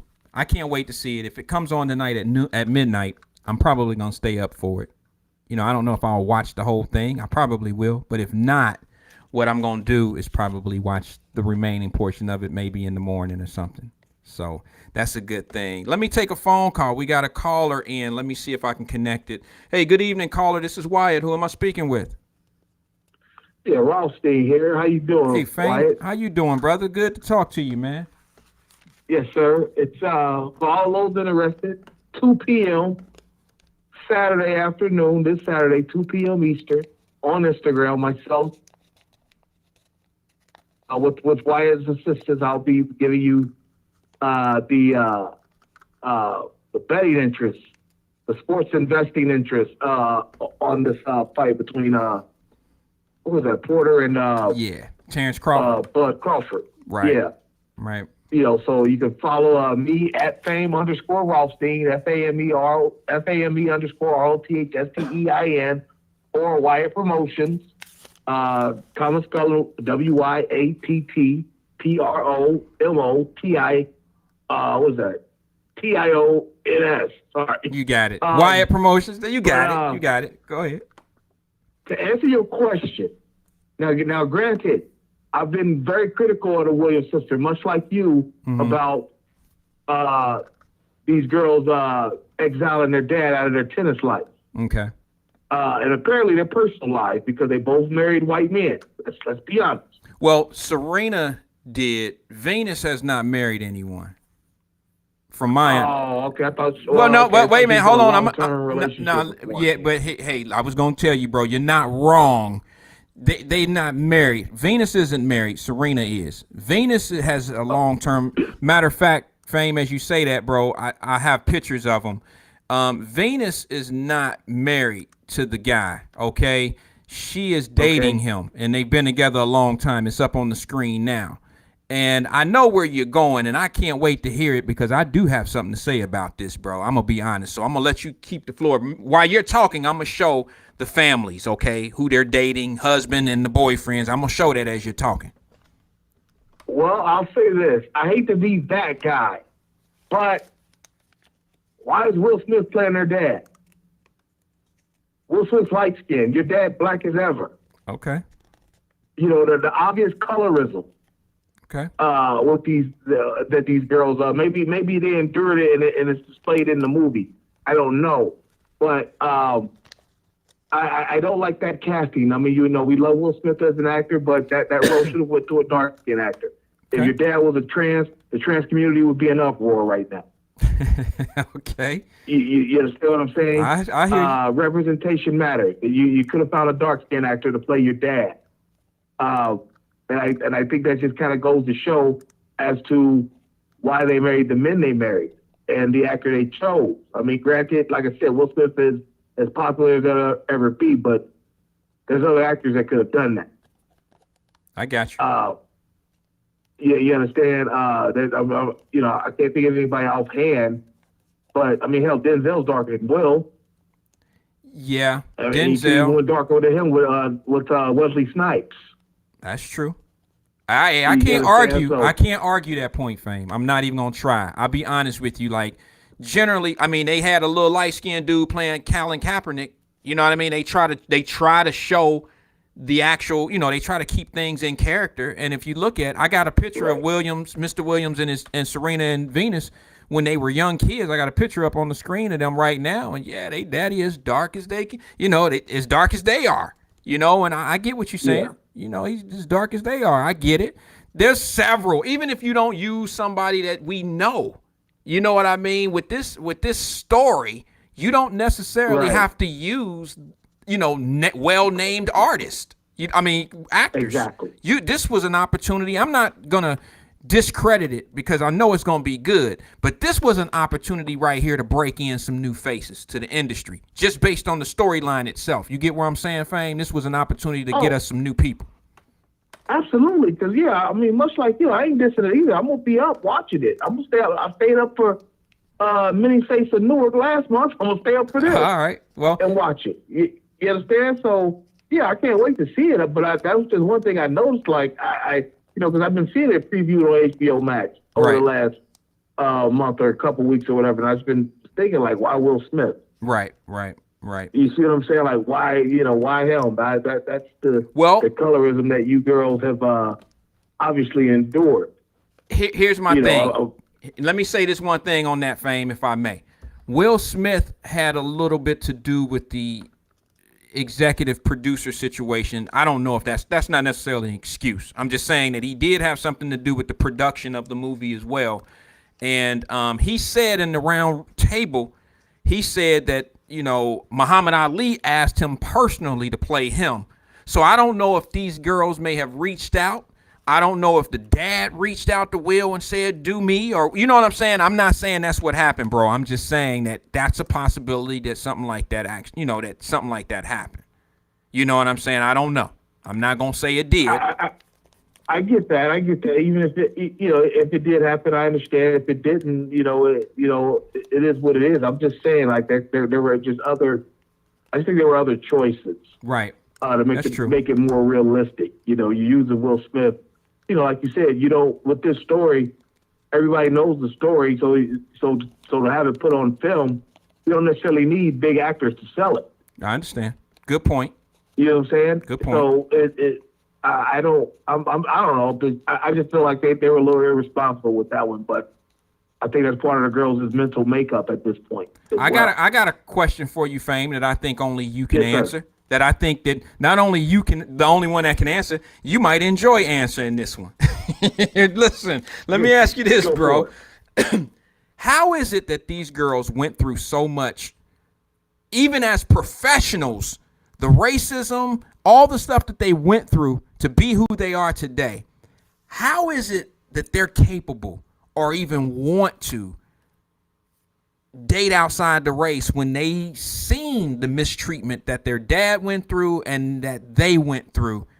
I mean, I'm trying to wrap my head around that. Now, I'm not one of them dudes that put race up on everything. That's just not what I do.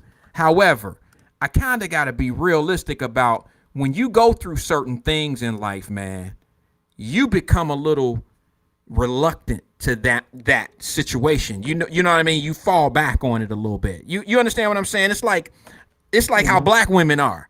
They always say, you know how it is when it's rough for a sister when she can't find a good man. She say all men ain't shit. They say men ain't nothing. Men are dogs.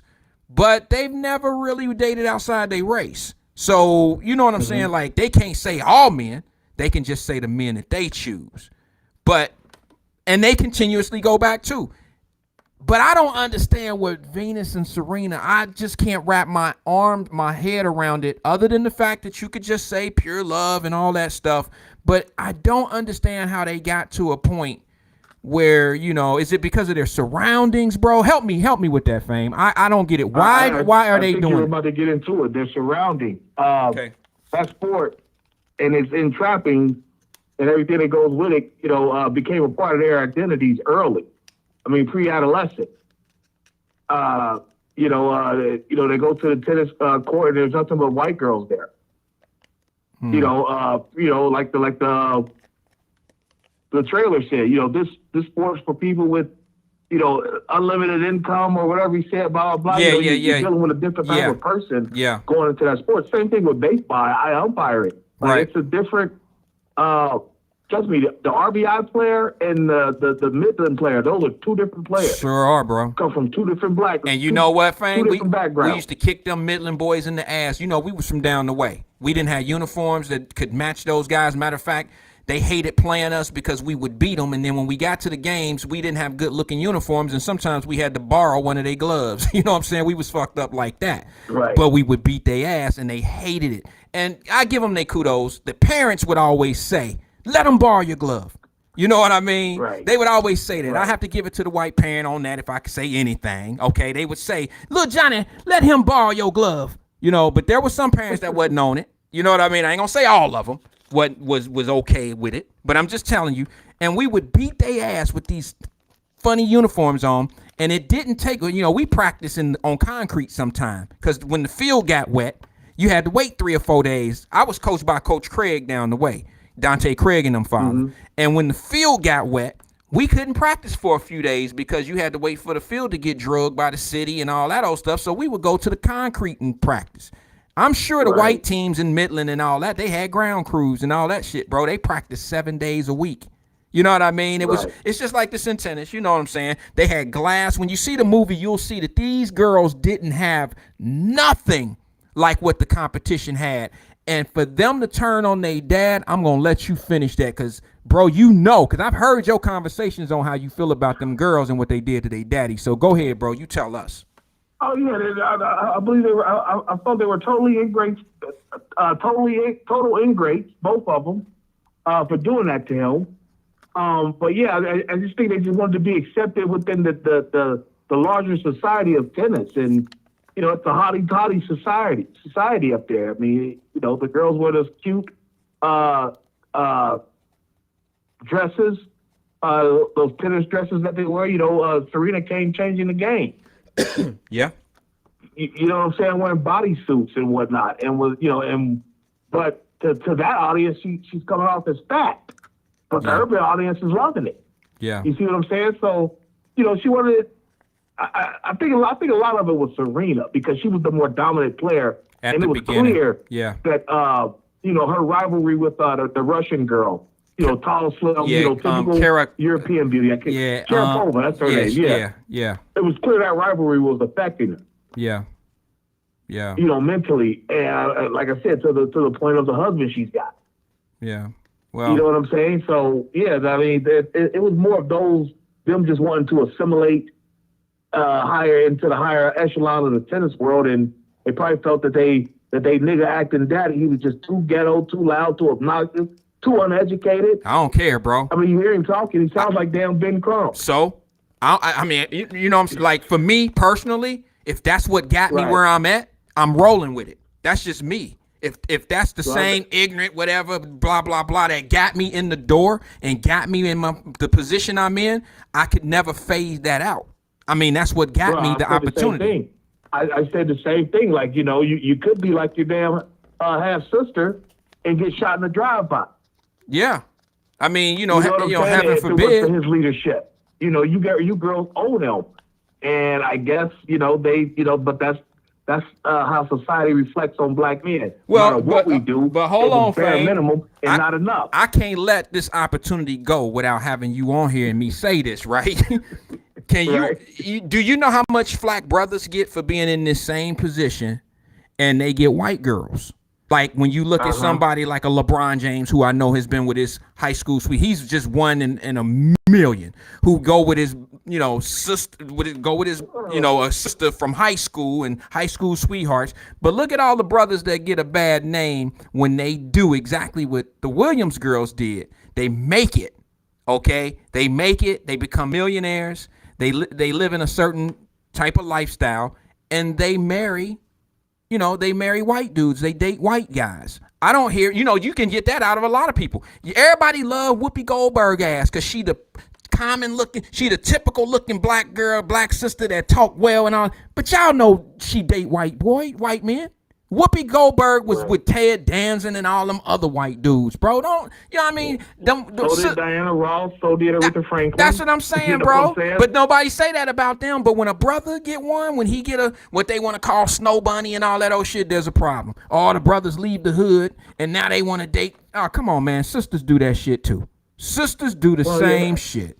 That's because those queens deserve that. They ascended to that throne and they deserve that. Oh. You know, black men, like I said, no matter what we do, it's bare minimum and not enough. Right.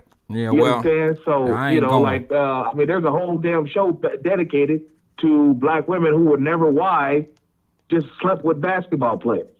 Oh, the high. Like, y'all letting women be famous off of that and get to clown these men? What is that? Them a lifestyle they Basketball Wives. Couldn't get on themselves. Basketball Wives, I think that's what it's called. Is that what it is? That show, the Basketball Wives? Yeah, or something? yeah. I didn't want to shout it out, but yeah. You see what I'm saying? I don't know what it is. I just took a lucky guess. It's something basketball housewife or some shit like that. I don't know, but I know what you're talking about, and you're right. And it's a drama-driven show, bro. It's no substance to it at all. Nobody getting anything positive out of it. No, nothing. So, you know, as far as the Williams, you know, like I said, I'm looking forward to it. I'll be up to watch it. I'm pretty sure it'll be good, but I don't like the casting of Will Smith as the dad. I got you, bro, but I'm a little upset at you, Fame. You know why I'm upset at you, my brother? Because you circled my question.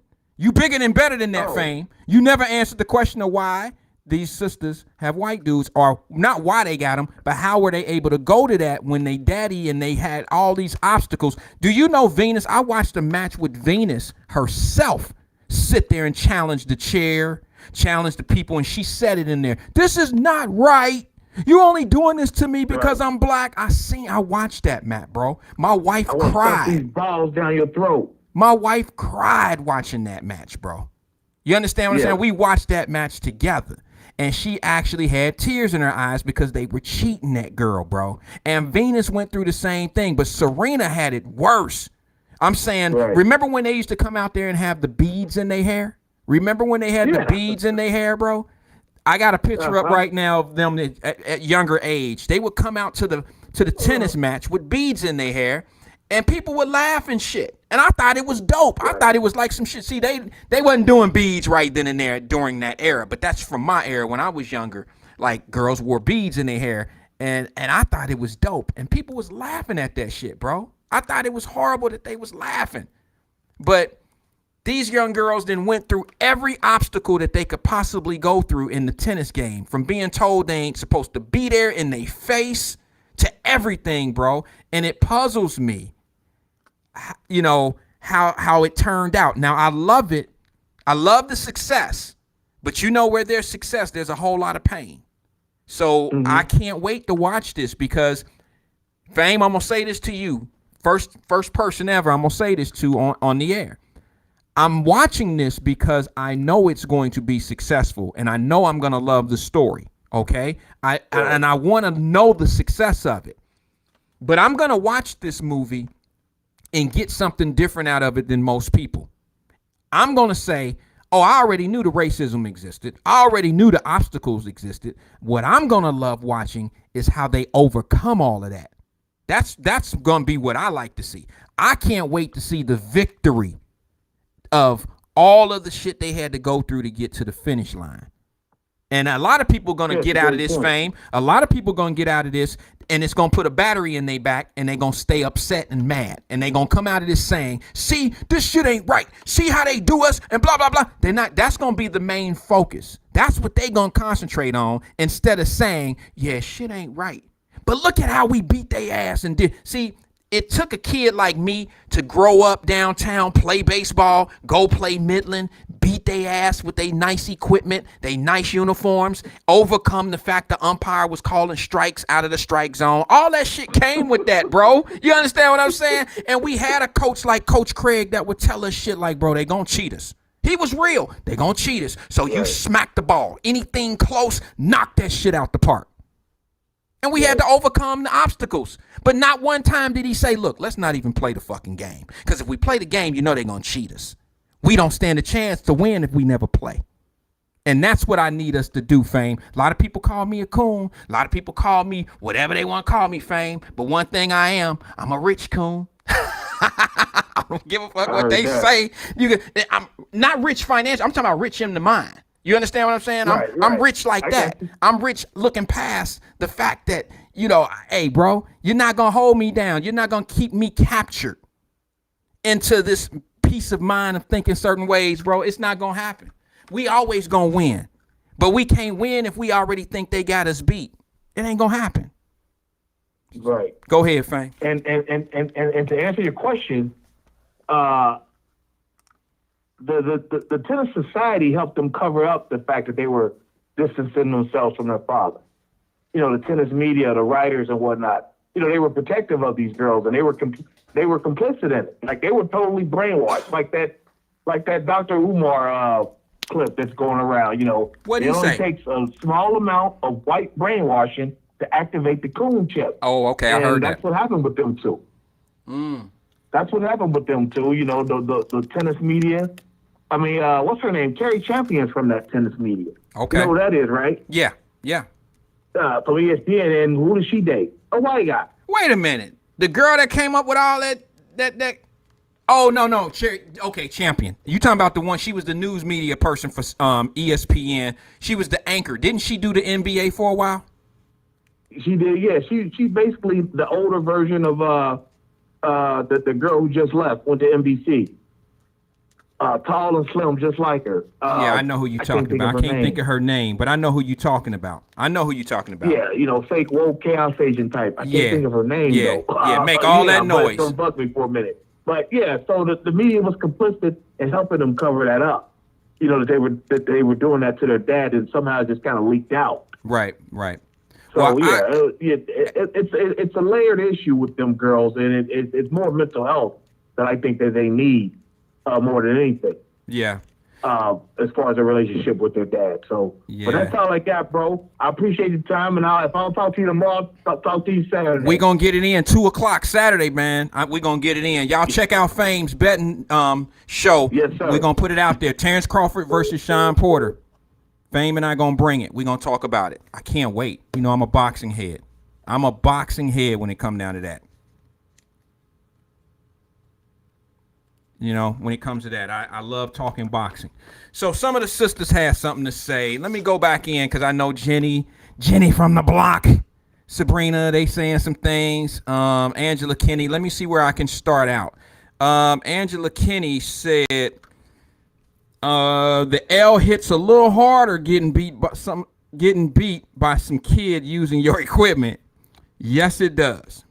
And we did it several times. Being from down the way, sometimes we would have 7 gloves. Sometimes we would have 7 gloves. You know, it takes 9 gloves to play baseball. You know, but we would get out there and we'd figure this shit out. We'd borrow somebody's glove. You know, that's just, we had to make do. And one thing that we already knew when we got out there, we were going to get cheated. And you know, I still to this day see Coach Craig. He has grandkids. Coach Craig was our coach. He was Bank Street down the way, hell of a coach. You know, he recruited. He would try to get some of the best kids, every black kid from every neighborhood. He'd get one. You know what I mean? We'd play somebody down the way or whatever, and one kid was real good, and he'd find a way to go get that kid. And he was building something with us. Some of us had a little bit of talent that could go and play. His goal was to put us in the Little League World Series, but they don't use inner city kids for that. You know, they really don't find teams in the inner city. They're not involved. You know, Knothole, when was the last time you seen a Knothole team playing in the Little League World Series on ESPN? You don't really see this. And then the entries, the fees and all that stuff to play in those things are astronomical. So we don't get those same opportunities. You know what? I was talking to my daughter about that earlier. And she said, Dad, why don't you coach? And I said, I don't really have the time for it. And then I'm not really a good coach. You know, I know a lot about the game, but it takes a special person to coach kids. Just because you can play the game well, don't mean you can transfer your knowledge, or you definitely can't transfer your abilities to a kid. You can teach them how to do some things, but they may not have the athletic ability to do it like I used to. I couldn't do it today. But I think one of the things that I would like to get into personally is finding a way to get some of our other kids, because a lot of people say, well, why do you invest in sports? Why do you do this? Why don't you? Well, you don't know. I do a little bit of the scholarship thing as well. But I understand that some of the kids that I draw interest to have athletic abilities. And one of the things that I feel that we need to do more is put some of these kids in a position to be at a level where they can see the benefit of doing what they're doing. And what I mean by that is playing not whole league baseball. I'm not trying to take the thunder out of this. I think anybody doing anything productive is good. But there's different levels of little league stuff too. And when you look at some of these not whole baseball leagues, these kids that are great playing ball don't have the same opportunity as some of these other Babe Ruth leagues, or, you know, some of these other leagues that are out there that are playing in a league to compete to go to the Little League World Series, which would be on ESPN. And I think I'd like to research. And if anybody has the information, I would love to maybe try to find. And I know people will be mad at me. You know, I got people that know me that are all ethnic people, you know, that different color people. And, you know, I tend to like to support us first when it comes down to some financials, because we just don't get that same opportunity. But I would love to maybe form a team or have something to do with an organization that gives some of these younger brothers and sisters, or brothers in this particular case, because we're talking, and I think girls can play, but I'm just saying, I would like to maybe get involved in a team that can compete for an ESPN Little League World Series slot. I could see why not. Cincinnati is known for its professional baseball, and Joe Morgan and all these guys have these, systems here. And then you got Midland, and you got all these other organizations. Why can't we have a group of our kids that are athletic competing at that level, for ESPN Little League Baseball? It's funny because when you watch that on TV, I know I'm not going for the black kids don't play baseball shit. I ain't going for that because I ain't seen no lack of kids sitting on the bench when I go see my little nephew play. Now Lawrence is like 9 years old now. They got 15 kids on one team. So that means you got 3 or 4 guys, maybe 5 guys sitting on the bench. That's not, they never forfeit a game because the other black team don't have enough players. That's never been the reason. So I need to figure it out. And if you have some information, I'm interested. I do it for boxing. Some people bad on me because of boxing. Hey, man, listen, these kids gonna bang one way or the other. You can get mad at me all you want to. These kids gonna fight one way or the other. They either gonna fight in the ring or they gonna fight in the street. Once they get in the gym, the likelihood of them fighting in the street is very low. Trust me, you'd be surprised how many kids are in those gyms with Coach Buck, Coach Mike Stafford. Them kids, not all of them make it. Not all of them make it out of that lifestyle. But if you can save 1 out of 10, damn it, you've done a great job. That's more than what a lot of people do who just talk about the shit. I'm telling you, these kids are in bad shape. And when you see them come to the gym and commit themselves, you have to put these kids in a position where they can forecast a future.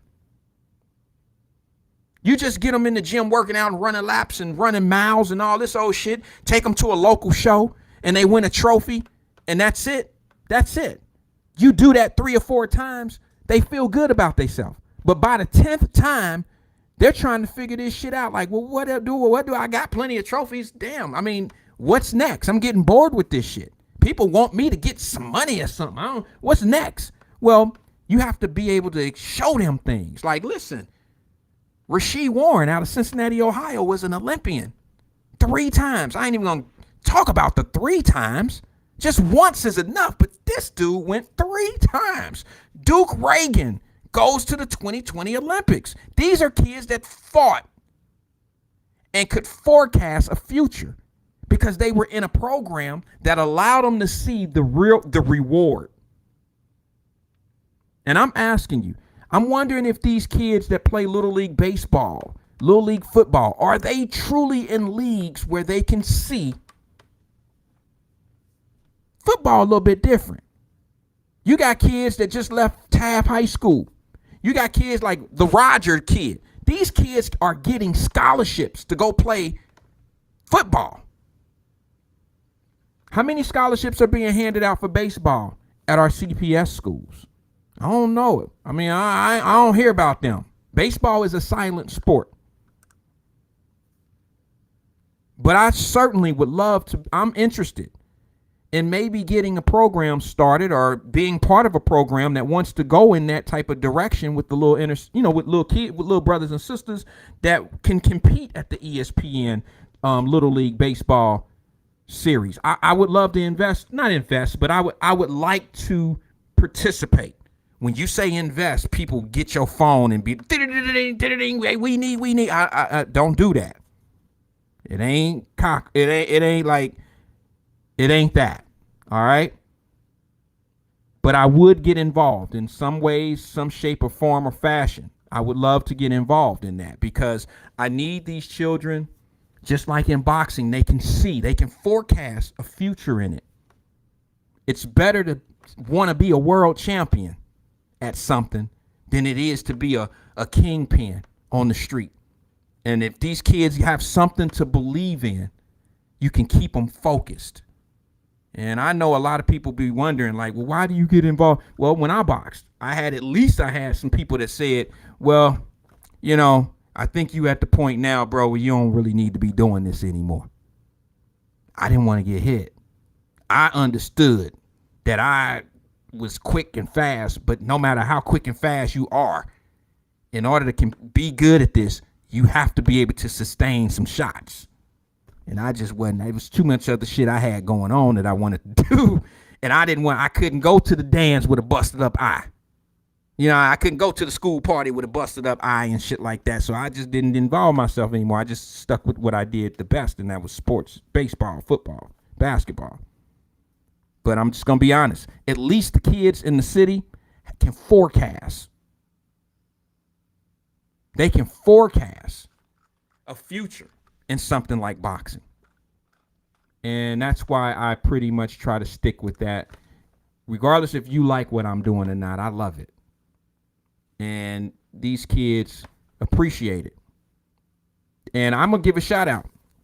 Jesse Carradine. He been trying, I call him, we call him Mr. Controversy.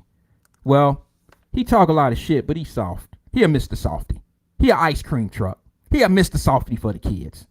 He make all that noise, but you can hear, see, when you see him, he make all that noise, but I know I can hear the ice cream truck music when I see him. Because he a Mr. Softy for the kids. That's why I love the dude. Because he is a softy for the kids. He opened his gym up. It's not really a gym. It's a property that he owns that he put a ring in. He calls it a gym.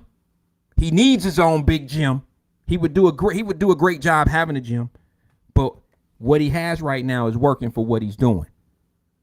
And I appreciate him because he take care of those kids. And I shoot him water. We do what we can do sometimes. I hate the fact that I have to hear him ask for stuff.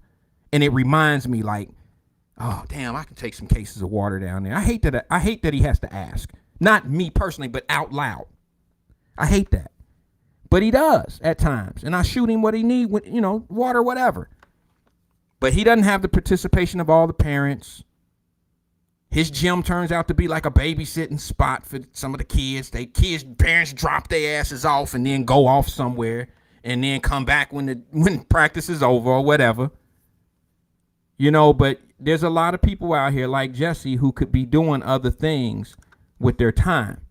And he's committed his time, his free time, to the kids in that gym.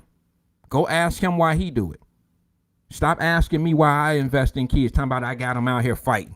I had somebody say some of the most ignorant shit to me on a DM. I'm not trying to blow big or act like some bad tough guy and shit, but I wish you would ask me some dumb shit like that to my face. Ask me that at the gym. Come to the gym sometime and ask me. Say some shit like, you got these kids in here fighting so you can represent them. You getting them in trouble. See, that's ignorant shit to me. And only chaos agents would say something so ignorant. Only a chaos agent would say something so nasty, so ridiculous to an individual that has tried to do, and I've spent mass money. I bet you, I've helped. I've done things that I'm supposed to do for my community. If you got a problem with me pointing a kid in a different direction for him using his hands, I'd rather him hit another kid with gloves and headgear on than him hit some old lady out here on the street trying to take their purse or something. Or hit another child in school.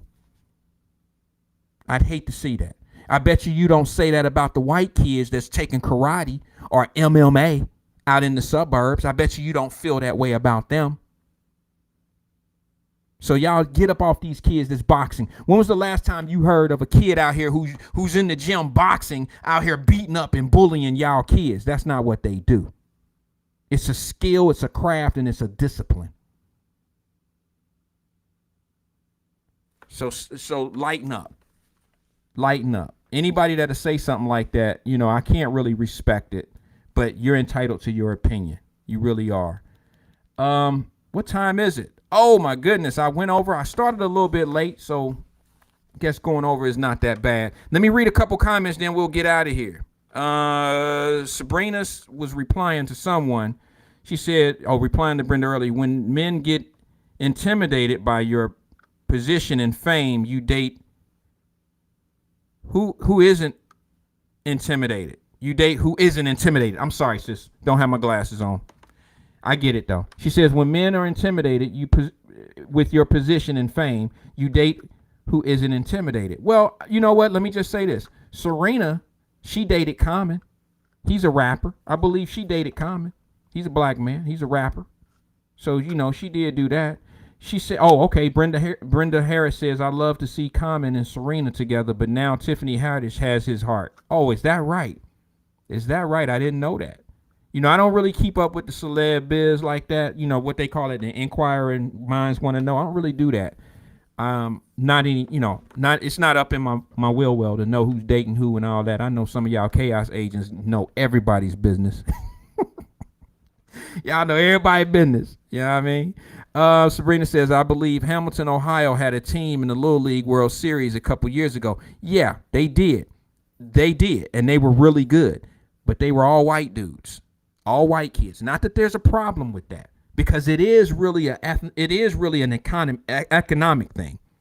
You know, it really is that. But they probably have the support of the local businesses in Hamilton, which Hamilton is not a prosperous community. It has a serious drug problem. It can be like a black community, to be honest with you. Hamilton has a serious problem with economic growth up there. Nobody wants to be there but people from there. And most people from there want to go. You ever heard anybody being transferred to Hamilton, Ohio from San Diego or from Chicago? No. Nobody's moving their corporations there. There's old money there. The little bit of money that's there, it's old money. Not to be disrespectful. It's just not a place on the map. So if they can do it, why can't we do it? They give those kids an opportunity to play baseball up there, and I think we should have a Black Sox.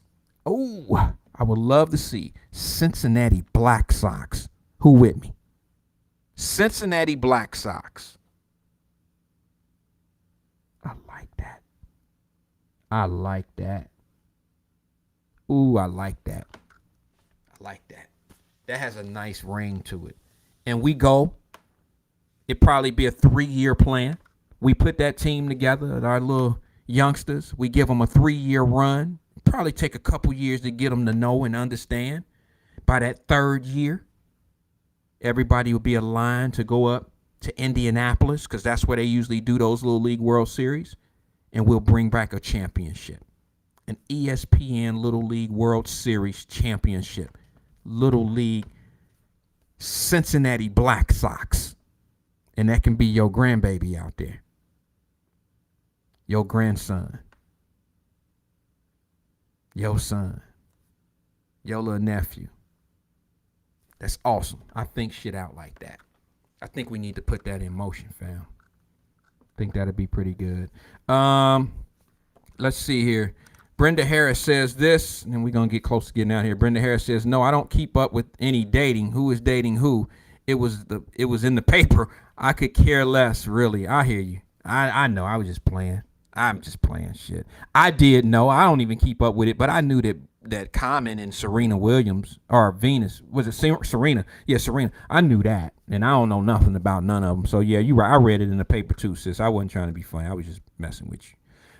Serena says, so why don't black people steer their children towards baseball anymore? Why don't black businesses invest in baseball for black children? I don't know. I think because baseball has done a bad job at marketing itself. I don't think it's because black kids won't and can't be interested, because I know black kids that do play baseball. My nephew's one of them. I just think that Major League Baseball has done a poor job at marketing to inner city kids. Look at all of the Latino players that play baseball. Look at the marketing that happens over in the DR, you know, and Cuba. Baseball is their world. It's like their universe when it comes to sports. They don't play basketball. They don't play football. They play baseball. And one of the reasons that they do is because it's something that they can play all year round, being that the weather's nice, and that they're grown. They're born, pretty much with a glove and a ball in their hand. They that's what they do. They play it like in European countries. They play soccer. It's not expensive to play, really. Soccer is not expensive to play, except if you're in these elitist groups. But if we was in the hood, who couldn't get one ball? We can use a basketball to kick, and play soccer. Soccer is not popular in any inner cities because it's not marketed to us. It's not because black kids wouldn't like it. I don't think we would, but I'm just saying, like, if we were given the opportunity, maybe we would play if we were born into it. Look at the black kids that live in the suburbs. A lot of them are starting to play soccer now. FC Cincinnati has a couple black players. European teams have black players. We sprinkled in there somewhere, but there's more that's being integrated in soccer as well, because they do play soccer in Algeria. They play soccer in Africa, the continent of Africa. A lot of those countries over there have soccer. Soccer is huge. A lot of dark-skinned black folks play soccer over there.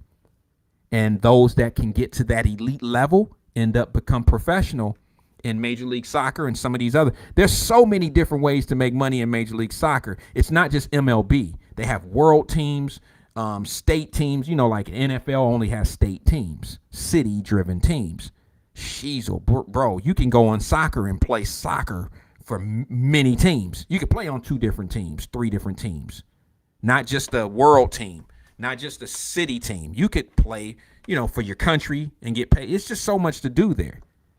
I don't think the NFL has an NFL at Team USA. They do for baseball, but anyway, let me read this. Chris comes in and he says,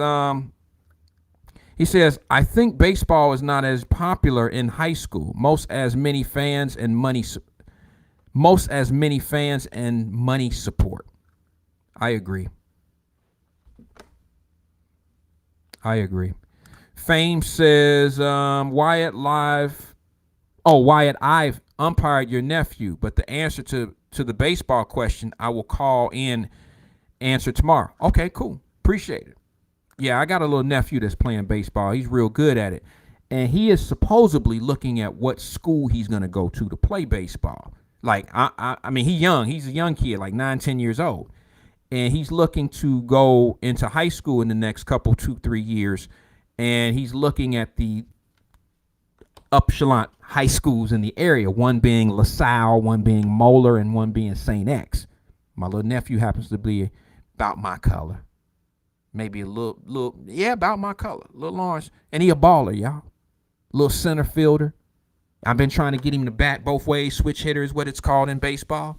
That's how I was as a kid. I played shortstop, center field. I played wherever they needed me, wherever we knew the ball was going. And, that's where I played. So I had my days of being athletic. And my little nephew has that same gene.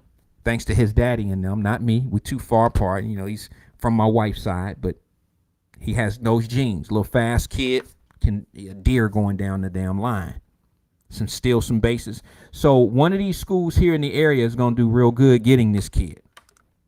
They're going to do good. St. X, Moeller, one of them schools. CPS, they play baseball too, but the likelihood that a scout will come to a game in the city of Cincinnati, it's probably going to be at a St. X, Moeller, and all that. Let's just keep it 100. The baseball interest is not high at the CPS level. I went to a St. X Moeller game in baseball, and I seen 3 guys sitting in the stands with guns. Let me rephrase that because a lot of people don't know what I mean when I say guns. These are speed guns. Okay, they wasn't sitting in the stands pointing 9mm at the kids. These were speed guns. These were guns where they were clocking how fast these kids were throwing, and these were universities. You see what I'm saying? And then you have minor league teams are there with scouts as well. That's where your kids should be. When they got eyes on them. So I just think the marketing of baseball in the inner city, it would be better. It wasn't marketed when I was a kid. We just liked baseball. We watched all of the Cincinnati Reds games. We did all of that as a kid. My favorite player growing up was a player that nobody knew anywhere else. I went to Oklahoma. When I moved to Oklahoma, I was in the 8th grade, and I played high school baseball. The high schools worked together. I was very talented at baseball. That's what I went to. I played baseball in Oklahoma. I was in the 8th grade, but I played for the high school. they were trying to kick me off the team because I took a kid's. Can you imagine going to a small town like Lawton, Oklahoma, and the shortstop who happened to be, it's an all-white town. It's all white town, okay? And this family knew that I could, they helped. And they knew that I could play ball. So I go to Lawton. I go play baseball for this team. It's Eisenhower. Eisenhower Junior High, Eisenhower High School. And the high school, we all practiced on the same field, but the high school was the talented team. So the coach was watching me play on the tryouts or whatever for the 8th grade team. Like, no, this kid needs to be over here with us. So the principal and all them go to these board meetings at school. This was big shit for them, I guess. Board meeting at the school to see if an 8th grader could even play for the high school team. I wasn't enrolled in high school, all this old shit. There was every, what y'all call Karen parent, every Karen or parent that you call Karens and shit. These parents didn't want this little black kid. See, I got stories. One day I'm going to do a unapologetic storyline of what I've been through. I had parents that did not want me to play on the high school team. Easy for me to say because I'm black, but I'll just say for the sake of argument, the reason why they didn't want me to play is because their kid wouldn't have been able to do it. Well, if he was talented enough, maybe he would have been able to do it, but none of your kids could do what I could do. So they fought for me. The coach, the principal went to the school board meeting, and they wanted to know why I couldn't play at the high school. I was enrolled in the same school, Eisenhower High School, junior high school. Just because they're different buildings don't mean that there's different enrollment.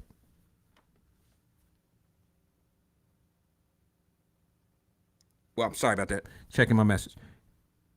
And they went through the whole motion. Well, it passed. I ended up getting to play. Long story short, here's the drama in the whole shit. Here's the drama. If you want some drama, here it is. The drama is once I was assigned to the high school team, now I got to compete for a position on the team.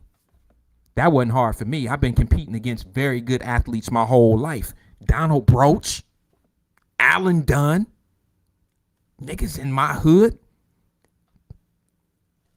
I play for OIC in Cincinnati, yo. I'm the shortstop for OIC. That's in Fairmount, Fay Apartments. Who could beat us?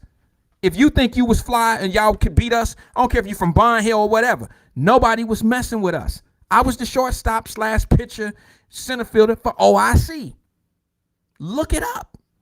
Nobody could beat us.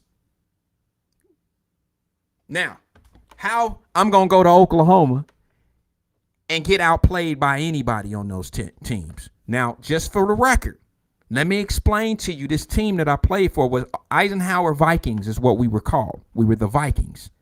3 of the guys on that team I was in the 8th grade. These guys were in high school. 2 of them got drafted the year that I got there. Got drafted to play professional baseball. Got drafted to play college. University of Miami down in Florida, and the other one went to Oklahoma. So these guys went straight to school to play at a high level.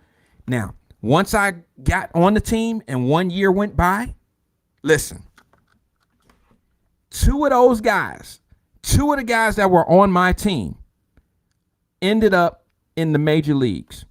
Butch Husky ended up with the Minnesota Twins. These are guys that we played. We won state in Oklahoma. We won state. I'm the youngest guy on the team. I'm in the 8th grade. Butch Husky and them guys are seniors. These guys went on to play Major League Baseball. That's how tough this team was. Well, when I got on that team, I had to compete for a spot. And the spot that I competed for would, of course, I didn't care where I played. I just wanted to play.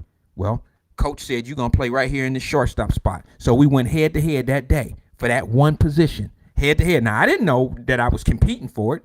I'm just taking ground balls. I'm just doing what I'm supposed to do. I'm doing what a brother from 1335 John Street do. We don't let no balls get past us. We don't let nothing get past us.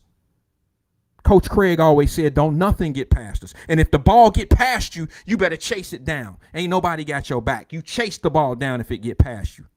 Nah, we didn't let balls get past us in the infield. Coach Craig made sure of that. So, long story short, I'm down on the ball. I'm staying low on the ball. I'm doing everything I'm supposed to do. And lo and behold, by the end of the practice, I'm the shortstop on this team with 7 seniors, 3 of them committed. This was a great team. We won state. We didn't lose one game the entire season. Guess who position I ended up taking? The kid who position I took was his dad was somebody special in that town. That didn't go over too well. They didn't care about that we was winning state. My boy is on that team and he's gonna play. Listen, all due respect to Mr. Williams and them, this movie is gonna sound, this movie is gonna be special. And it's gonna be more, it's gonna mean more to me than just watching these girls win. It's gonna be more than that to me. Cause some of the shit they had to endure and listen to, I wish I could have my mother on here. My mother will tell y'all, yeah, we went to Oklahoma and they didn't really want him on there. And my mother would watch me practice.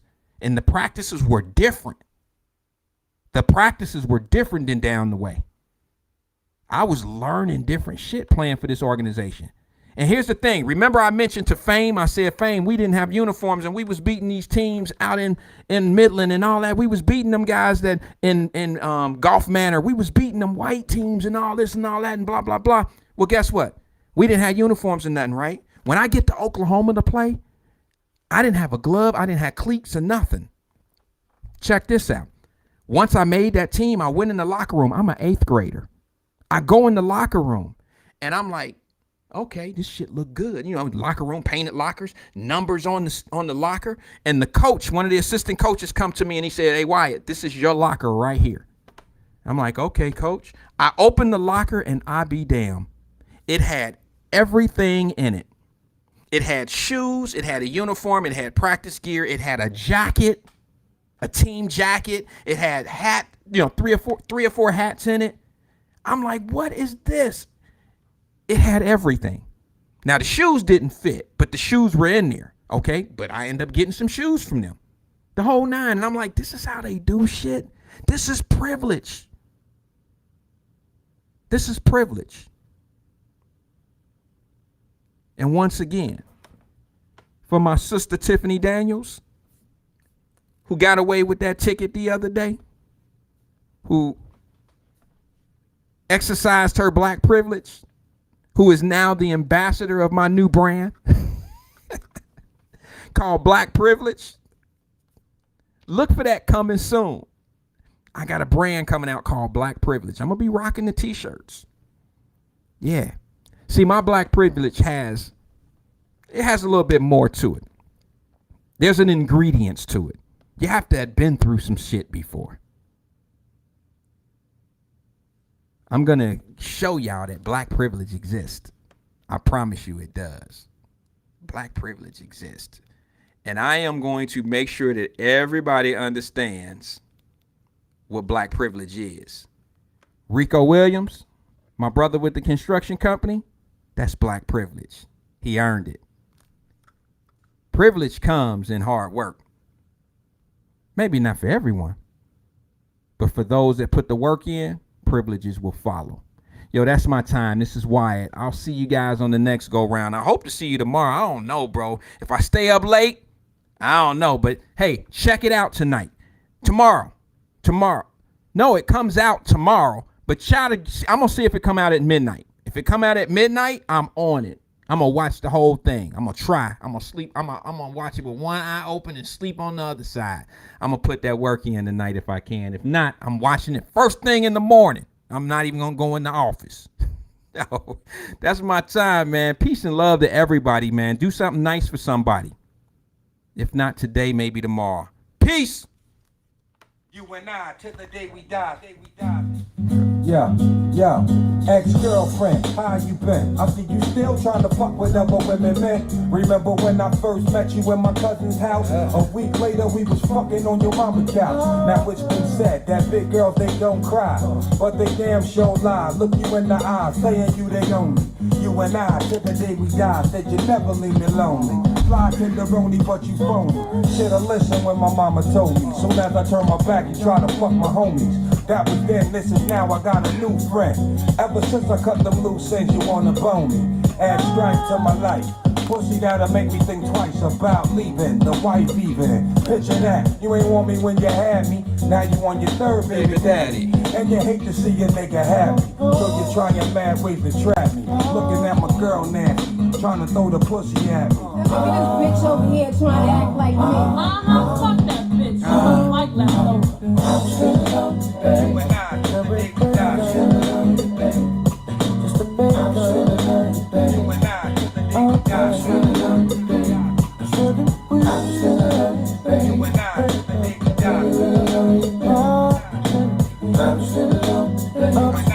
Come on, yo, it's always you when your crusty ass crew be acting new. Let me find out you fucking with Boo, and y'all gon' feel it. Waiting for the day that you front and catch a lump from my black butterfly. That unpack a lullaby, sleep on her. She said you bitches tried to creep on her in the mall and didn't know she had the reach on her. Pearl handle 22, my boo. She go ahead and walk her dogs and represent Woo to the fullest. You and her can shoot the fair one, I'll bring the bullet. You know what I'm saying? Stop playing. You and them dyke looking bitches acting like y'all jumping something. Go ahead with that bullshit.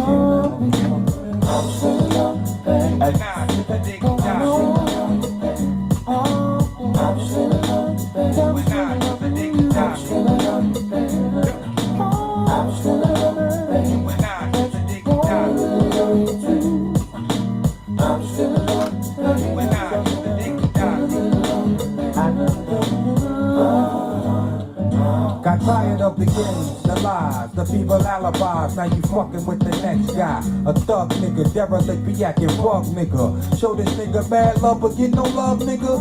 Stupid ass, plus I heard that he be beating on you. I seen him at the club cheating on you. With your best friend, got you stressing, and you stuck. Pull your shoes up, all you need affection, but you're headed in the wrong direction. Trying to make this nigga jealous with other fellas. All up in my face, acting overzealous, like you want something from meth. I hope it ain't love, girl, cause I ain't got nothing left for you. Plus you miserable, misery love company. Shit, I'm living comfortably, don't need no nigga hunting me down for fucking round with his kitty. Talk to him before my brother put a spark through him, won't be pretty. The situation got my whole attitude shitty, and got you acting hot-shitty with your slut committee. You know I know, so go find another sucker, yo. I've been there, but been done that before, and don't need it no more. That's my word. So go to your room with that kid. Word up, tell that big head nigga you're from what to do the same. Rock it bad on my motherfucking show. You and I, till the day we die. You and I, till the day we die.